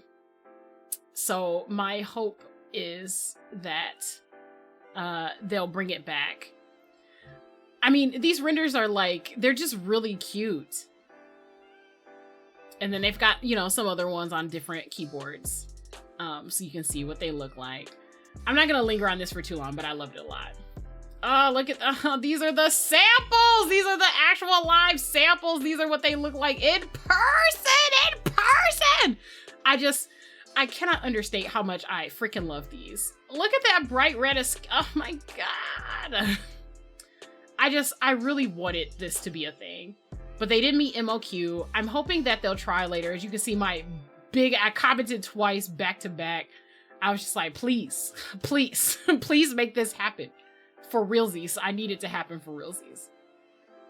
But okay. Really quickly, we were gonna pick two more before we go today. Crying and sobbing. It's true! Crying and sobbing. I'm usually pretty anon on the internet. I'm not a really big fan of just sort of like, I don't know, just showing up and saying things just to say things. I usually only speak or comment on things when I have something to say. And the fact that I commented on the IC when it was there, and I commented on the GB twice, because I really wanted this set. And I was just like, hey, I need you to know. I also filled out the IC form, obviously. But I was just like, listen, I need you to know that, like, I personally need this. I'm like 3 steps away from being like, can I buy the sample? The samples? Can I buy the samples? Like, good God, can I buy the samples? Hopefully he'll auction them off or something. I got the Discord for this, so we'll see. Okay. So we wanted to look at a couple more Ooh. Oh no, that's a lie. I'm gonna show this off, and then we'll do two. Because the Cupid has really cool colors. I just want to show it off, and then we'll do a couple keycap sets if I can find them. We'll do this one because I happen to like it, and one that I haven't heard of. Let's look at Fira Code. I'm not sure. We'll do a couple. I want to make up since we're doing a bunch that I'm not sure about, or some that I'm not sure about. We can look at more than two. The Muramasa is supposed to be a long boy keyboard. Dang, I'm just giving myself more stuff to do more time. We're gonna do it anyway, and then one more keycap set. We'll figure it out. If I can find one more. Page 3. I never go to page 3. Let's see. KBB Alhambra. That sounds interesting. So let's take a look at that. All right. So we're doing this in order. The Cupid 65 first, just because it's a fun little project. This is by the people that did that 9-pound behemoth that I have sitting here, the Heracles 80.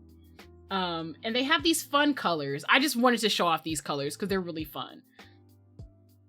This is supposed to be their grapefruit soda color. I don't know if it actually is going to look like that. I think the samples are a little more orange than like this sort of coral color, but it's still really nice. And then you got this banana yellow. This very nice baby pink over here. It's more pink than the usual baby pink. We got a nice anodized purple over here and then a cream. And then over here, we've got some more colors. We've got this nice ano green. It's probably going to be darker than this in person. We've got this Heart Seeker color. I think this is more reddish in the samples that I saw than it is here. It looks kind of like a reddish pink, but I think it's more red than that. We have like a sky blue, we have like a anodized navy blue, and then we have this kind of like anodized silver white kind of thing happening. So we get close-ups of these colors. I'm going to close up on this yellow because it's very cute. Again, these are renders, so the real-life photos are going to be a little different. They have this really nice accent piece. So like around the USB thing, it's a different color. I've seen this one in person. It actually looks pretty close to the render. And this eggplant-ish color is actually the accent on there. Actually, a streamer whose name is Alex Odos. I reblog him, repost him sometimes, and he was on today actually working on it. So we got this grass green color. I don't trust greens, purples, or reds when they do renders. The colors always show up a bit different, so that's like nuts. I'm pretty sure this is going to be darker than this. We've got this deep ocean blue. I do think it's going to be similar-ish to this, but I do think it'll probably be a darker hue. Yep, and then they've got some E-coat, so these are like powder-coated colors.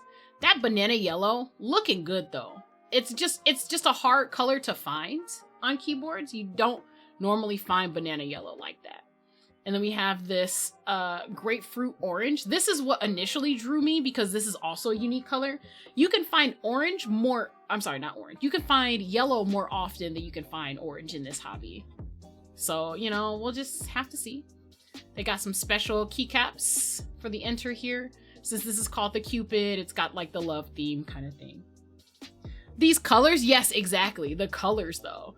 And then, so remember if you were here for the Heracles 80 build, the accented weight, the etched titanium, they put them on the sides here for this. Because people were like, don't put it on the weight on the back. We can't see it. So they put it on the sides. And the gradient is different for each color. They have like a matched gradient that they're doing for each one. So that's really dope. I think that's just about it on this one. This one should be going to sale soon. They haven't announced the price, but I think I saw one of the pages they were selling on like listed early, a test page. And the test was around $300. Which is cheaper than I thought for something that has this much work done on like the titanium, but still, a little expensive, I think, for most people. I'd be sold immediately. This is why this hobby is like a crapshoot, right? Because you just see beautiful things, and if you're a visual person, then you just want to collect the things. All right, here we go. A keycap set. This is Evil AI.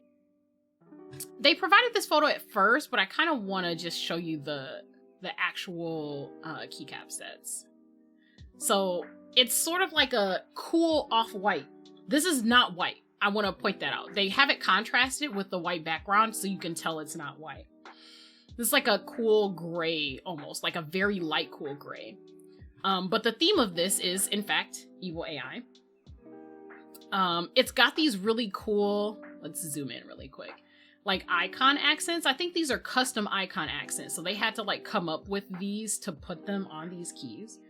I actually, full disclosure, did actually order this because I have a board I specifically want to put them on, and I don't have that many sets with red. I love that the legends are red. The letters are actually red on these keycaps. I like this arrow. I like these keys. Pretty good. They also did these novelty keys, which I think are really fucking dope. They did test samples for these to make sure that everything could actually come out this way, because usually getting dots this small, these are actually like little tiny diamonds with bigger filled in diamonds around them. Usually really hard to get these, but I really, really like the, I don't know, the sort of like digital theme of them. I literally want that. It is on sale now. That is a thing. And I think this set is $85 for the base anyway. And then I think it's like 30 for the... I'll share it with you off screen if you actually want it. If you like actually want it for real. I'll share the link with you after stream. And then they have the Nord kit for Germanic and Eastern European languages. They also have this cute packaging design thing that they did here. I feel like this might be just like a custom render thing they did with this screen here. I don't think this screen actually exists on any particular keyboard. But this is the packaging they did. It's very cute. Yeah, I think they also had a cool desk mat. Yeah, I really like the desk mat. We'll get to the one on the bottom in a second. But this is the basic desk mat, which I think is very cool. I did not pick up this desk mat. I might pick it up in the future, though. I just don't have very much that I would like want to put red on, I guess. And then, supposedly, this is different in the dark than it is in light. And it looks like it doesn't get much bigger than that either for the GIF. So... but it's really cool. It's a really cool idea. I might pick this one up though. It gives me like sophisticated carpet vibes. Like if I was in a villain's house, I would expect their carpet to look like this. So we'll see. Oh, it's supposed to be, it says glow in the dark. Do you note that there's a chance they might be purchased separately from Kika? Okay. So I don't think it's going to be glow in the dark. It says it's unlikely to run. Oh, it's unlikely to run in time due to issues with the manufacturer. Okay, so they might offer it later, but it won't be available with everything else. These are the colors that they picked, etc. The last thing I wanted to show was these cool collaboration keycaps. I really like the idea of this. This is like a metal Hibby. Hibby is like a manufacturer, a keyboard company that was started by someone who's fairly well known in the community. So they basically do aluminum. Ugh, I want it. It's me. I'm the villain. And then it looks like this might be a keyboard collab that they're doing with someone, maybe. It'd be cool if they could get this back on something, though. I don't know. We'll see. Let's see. Oh, yeah, it says a bean and a Miru in Evil AI colors is planned. Okay, so they are working on, like, a collab for a keyboard. Yeah, I think I might pick this up. I didn't realize this until just now because I'm a narc. Oh my god. Far away, it looks like eyes. I did not even see that. I just was looking at swirls and was like, ah, cool, swirls. Dang, that makes me want it even more, actually. Oh, that's terrible. Oh, dang, now I'm definitely gonna get it. That's crazy. Okay. All right, moving on. Fire Code keycaps for developers and keyboard lovers. So this is like a keycap developer theme. There's a dark theme, it looks like. And I can see the colors here, right, for editors. When I'm in a paste bin, they have similar colors to mark things. And it looks like they've got the coding legends on here too. This is cool. I like the squiggly line on the enter. That's very nice. So this isn't like for me, but this is dope. I really like the idea of this. They've got extensions. It looks like they've got... Oh, you know what the issue is? That I haven't zoomed in. There we go.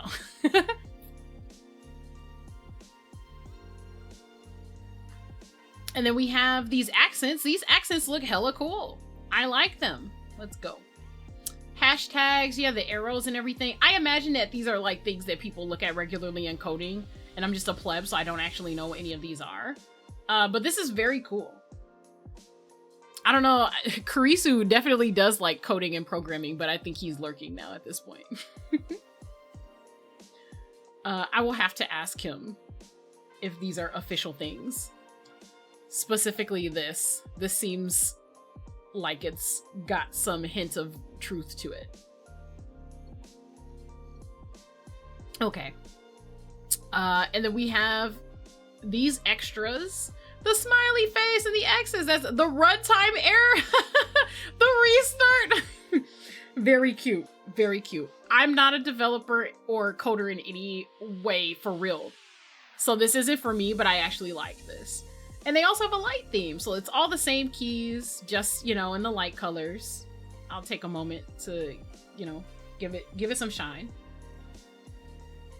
And yeah, they have the same accent pack.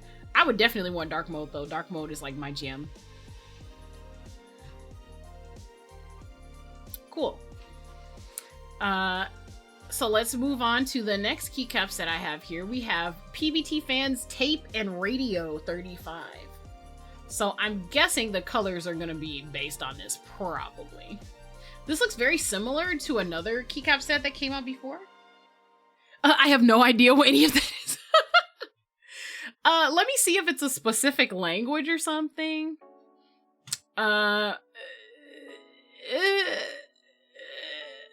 Oh, okay. It's based on the open source font Fire. Oh, I see. It's based on a font. I see. That's completely different. That's completely different. I should have read that before. Sorry. Okay. So this is inspired by the Sony Walkman Sports series, which was popular in the 1980s. All right. Plastic material and bold colors made the Sports series stand out from other competitors. The advanced aesthetics of that time are not outdated. Okay, let's see what the keycaps look like. Oh, and I see those are the tape recorders in the back. I'm gonna zoom in so we can get like a good look. So these are like rendered, but still general images of the Walkman Sports series. So, alrighty. Okay. Okay, alright. Okay, listen. Oh, okay, I was gonna say, I had actual issues with this. Looking at this at first, I was like, but you can't tell what the actual colors are based on them having the filter of this package. But they do give you the real colors lower down here. I was about to be mad for real. So this is the general set. And also, it looks like they come with stickers here. Yeah, there's stickers here. So you could potentially put these on some of your keys if you have like a keyboard that has extra keys, or if you want to like put some on your on some of your num row, I suppose. You only get 8 of them though, so it kind of depends. It looks like you get 4 releginables, so that's what the stickers are for. So these are releginables, basically are keycaps that have a clear top on them. And the clear top you can take off, so you can put a sticker on or an adhesive, anything like on the top of the keycap, and then the plastic will protect it. So you can basically customize your own keycaps, basically, is what that's for. So we've got these, like this off black almost. We got gray, we got this green, we got this blue, and then some of the yellow accents. Again, not my taste, but still really good. I think that this is cohesive. It's all the way together. I'm not like doing an analytical breakdown of like the kits and if they have enough of each of the keys and stuff like that. Just the general aesthetic of it though is nice. And it looks like they have an international kit, they have a numpad, and then they have a 40s kit for smaller boards. And it says maybe yellow alpha. So the yellow alpha will just basically all of the alpha keys, the letter keys will just be yellow basically, and the numbers maybe. Let me see. Does it? Yeah, the numbers too. Okay, that's cool. All right, last two for today. We're gonna look at this Muramasa just because the name is cool. For anybody who may be a Japanophile or weeaboo, okay. Muramasa is a famous sword in several anime, and also there's some some historical precedent for the name and the blade both, actually, to be honest. But it's basically emulating a sword by being very long. So this is a long boy, let me tell you. So we got the main keyboard part. We have the navigation cluster. We have the numpad. It looks like the only thing this doesn't have is an F row. And then instead of having the F row on top, it has this cluster of extra keys here. So you could assign F row stuff to these keys if that's what you wanted to do. It looks like there's only 10 here. Do they have any renders? So this is like, you know, how many different things you can do with like the bottom row. Here's stuff you can exchange out if you like a different layout. But I want to see these renders. Let's see. These are renders. See below for prototype photos. I want to see the prototype photos. Let's see. Mounting. Oh, wait. Top mount. Okay, so they're screwing it to the top. Yeah, I figured with something this long, you would just actually have to do that. And it looks like the plates for the navigation and the number pad are separate, so you might have to, I don't know. I don't know if it's separate, if you would have to connect it with like a wire, but we'll see. Yeah, here we go. Okay. These are the prototypes. Sheesh, that's long as hell. Look at how long that is. That's long as hell. I like how they just had copper and like freaking Comic Sans just etched into the back of the weight. Oh god. Okay. And then it looks like this is the weight. I can't read that. Is that 2502.3? But like in what unit though?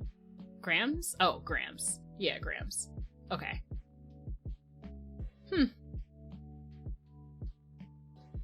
I don't know in my head. I don't remember how to like convert that. I would have to do it on my own time. And here it is with different keycaps on it. Yes, sheesh! We get that extended sheesh because it's an extra long boy. This keycap set gets on my nerves every time I see it. I can't believe this. But anyway. So yeah, I think this is really cool for people who just want to support like wacky shit. Like people do wacky shit in this hobby all the time. You can see it in like a classy look here. You can see it in like a fun look here. So that's a cool project. And then KKB Alhambra, which is what I wanted to know about. It seems very interesting. This logo is looking fire. Let's see what it is. A classical medieval history enjoyer, I'm excited to bring you my first history-themed set. Evident from its name, Alhambra is based on the Alhambra Forest Palace complex in southern Spain. Ooh.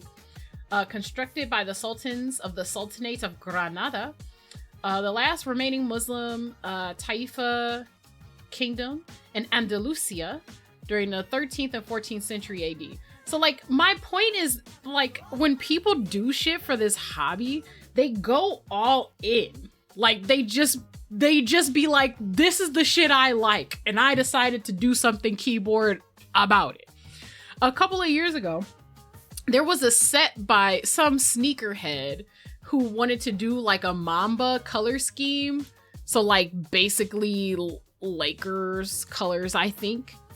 And I think they ended up having like IRL stuff pop up and they couldn't finish the project. But like even just thinking about people just taking stuff they like in real life, architecture, history. This is not the first or the second or the third history inspired keycap set. And then of course you have the weeb sets. This was inspired by my waifu. I really like this character, so I decided to distill their colors, their main colors into keyboard stuff. It's just really cool seeing how inspired by childhood television shows, classic board games. There's keyboards that are just shaped like cats because people love their cats. It's actually just great. This is like the shit that I like about the hobby. It's just literally everywhere. Oh, it's more text. I was hoping for images of like maybe renders of the fortress. But let's see. All right, so they gave us the color swatches in different light too. So we have indoors, cold light, indoors, warm light, and then outdoors, sunlight. There's like tiny noticeable differences in these to show like color differences. Like you can tell this gray is a lot warmer, right, than these other two. It affects the colors differently. Certain colors get washed out in the light, you know, and they provide that info so when you see the colors, you can have an idea of how it might vary over time. All right, so here we go. Very nice, very, very nice. I assume these are Arabic sub-legends, but they look really good on this board. This is not up my alley, but I might be inclined to support this just because it's a really nice project with a really nice theme. It's a very good, like, neutral, basic set. Let me zoom in on some of these. I just wanted to show some of these sub-legends here, because I think these are just really cool. I always love seeing Arabic script in places. It's just nice. Such a beautiful script. There's a base that's just regular Latin stuff for people who are like, I don't want any of that culture, just give me the colors. And I mean, you know, people are entitled to that. So it looks like they also have just straight up alpha sets. So this is for people who might want to mix and match with other sets. Or maybe if they want to buy like one base kit and then like an extra alpha set so they can swap between. So like maybe they just want regular alphas most of the time, but they might want to swap to Arabic subs sometimes. People who travel, people who, you know, might take their boards for, like, take photos of their boards for aesthetics and stuff like that.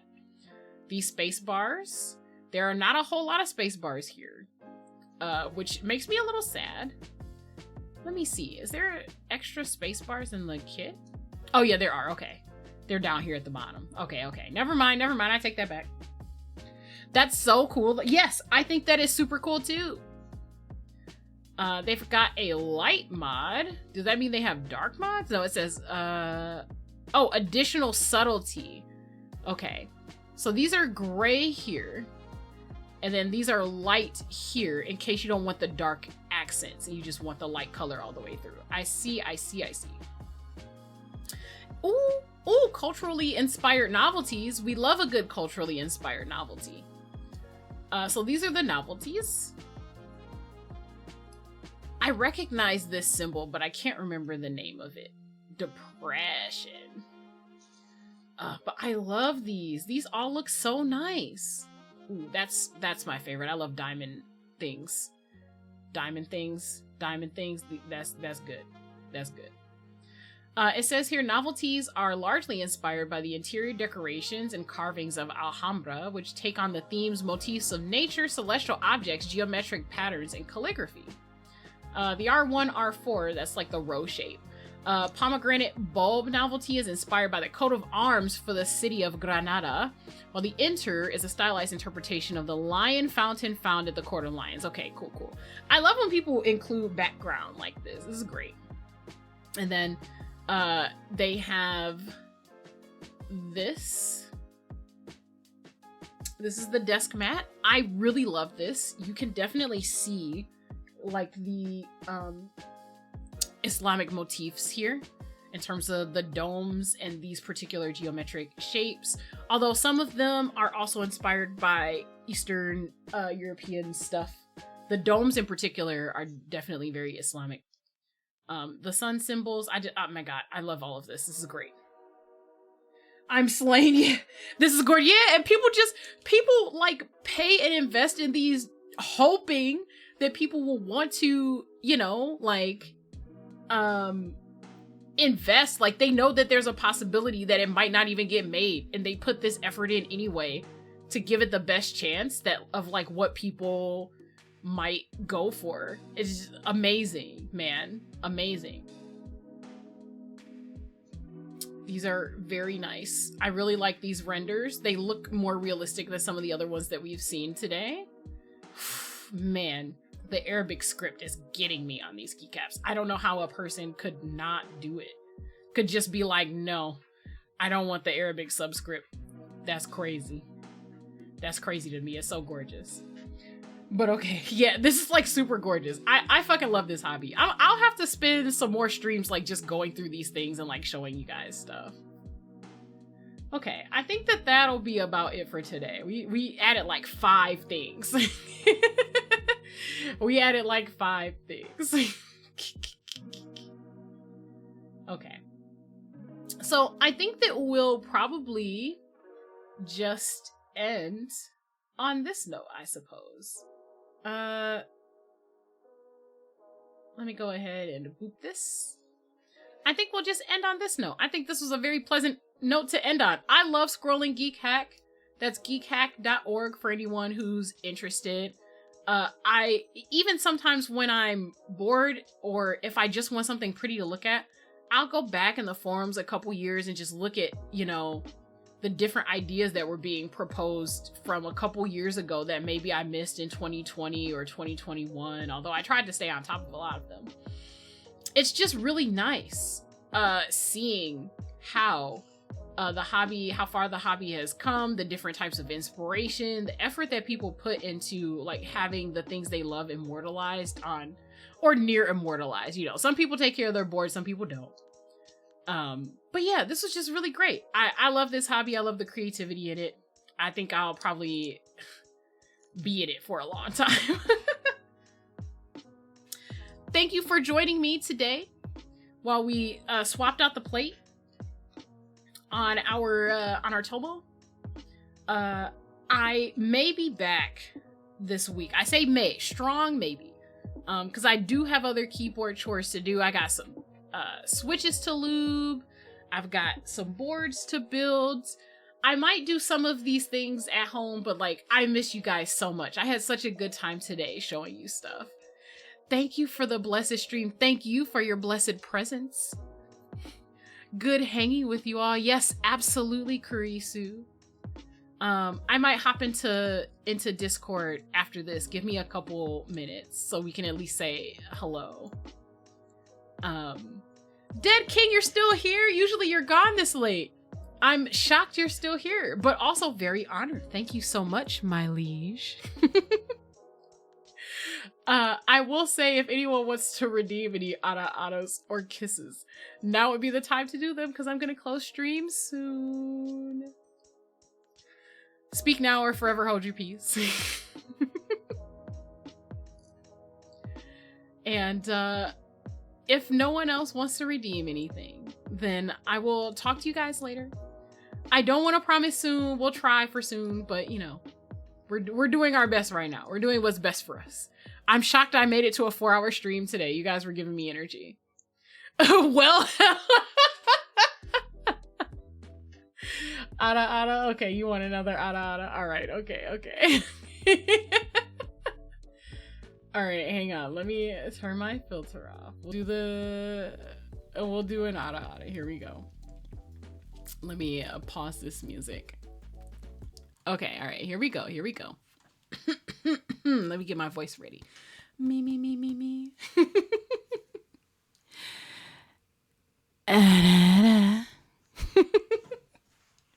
Maybe that was a little too close to the mic. We'll do it again. One more time, because I think I was too close to the mic. That was better. Lamau. Kurisu does indeed love my Ada-Adas as well. So the music's paused. We'll leave it exactly the way it is. Blessed and goated. Thank you. Oh my God. Very, very nice. Okay, I hope everyone has a good evening and a good rest of your week. Please be good to yourself. Make sure you are fed and hydrated. And remember that you're great and you're worth it. And I will see you guys later. Bye.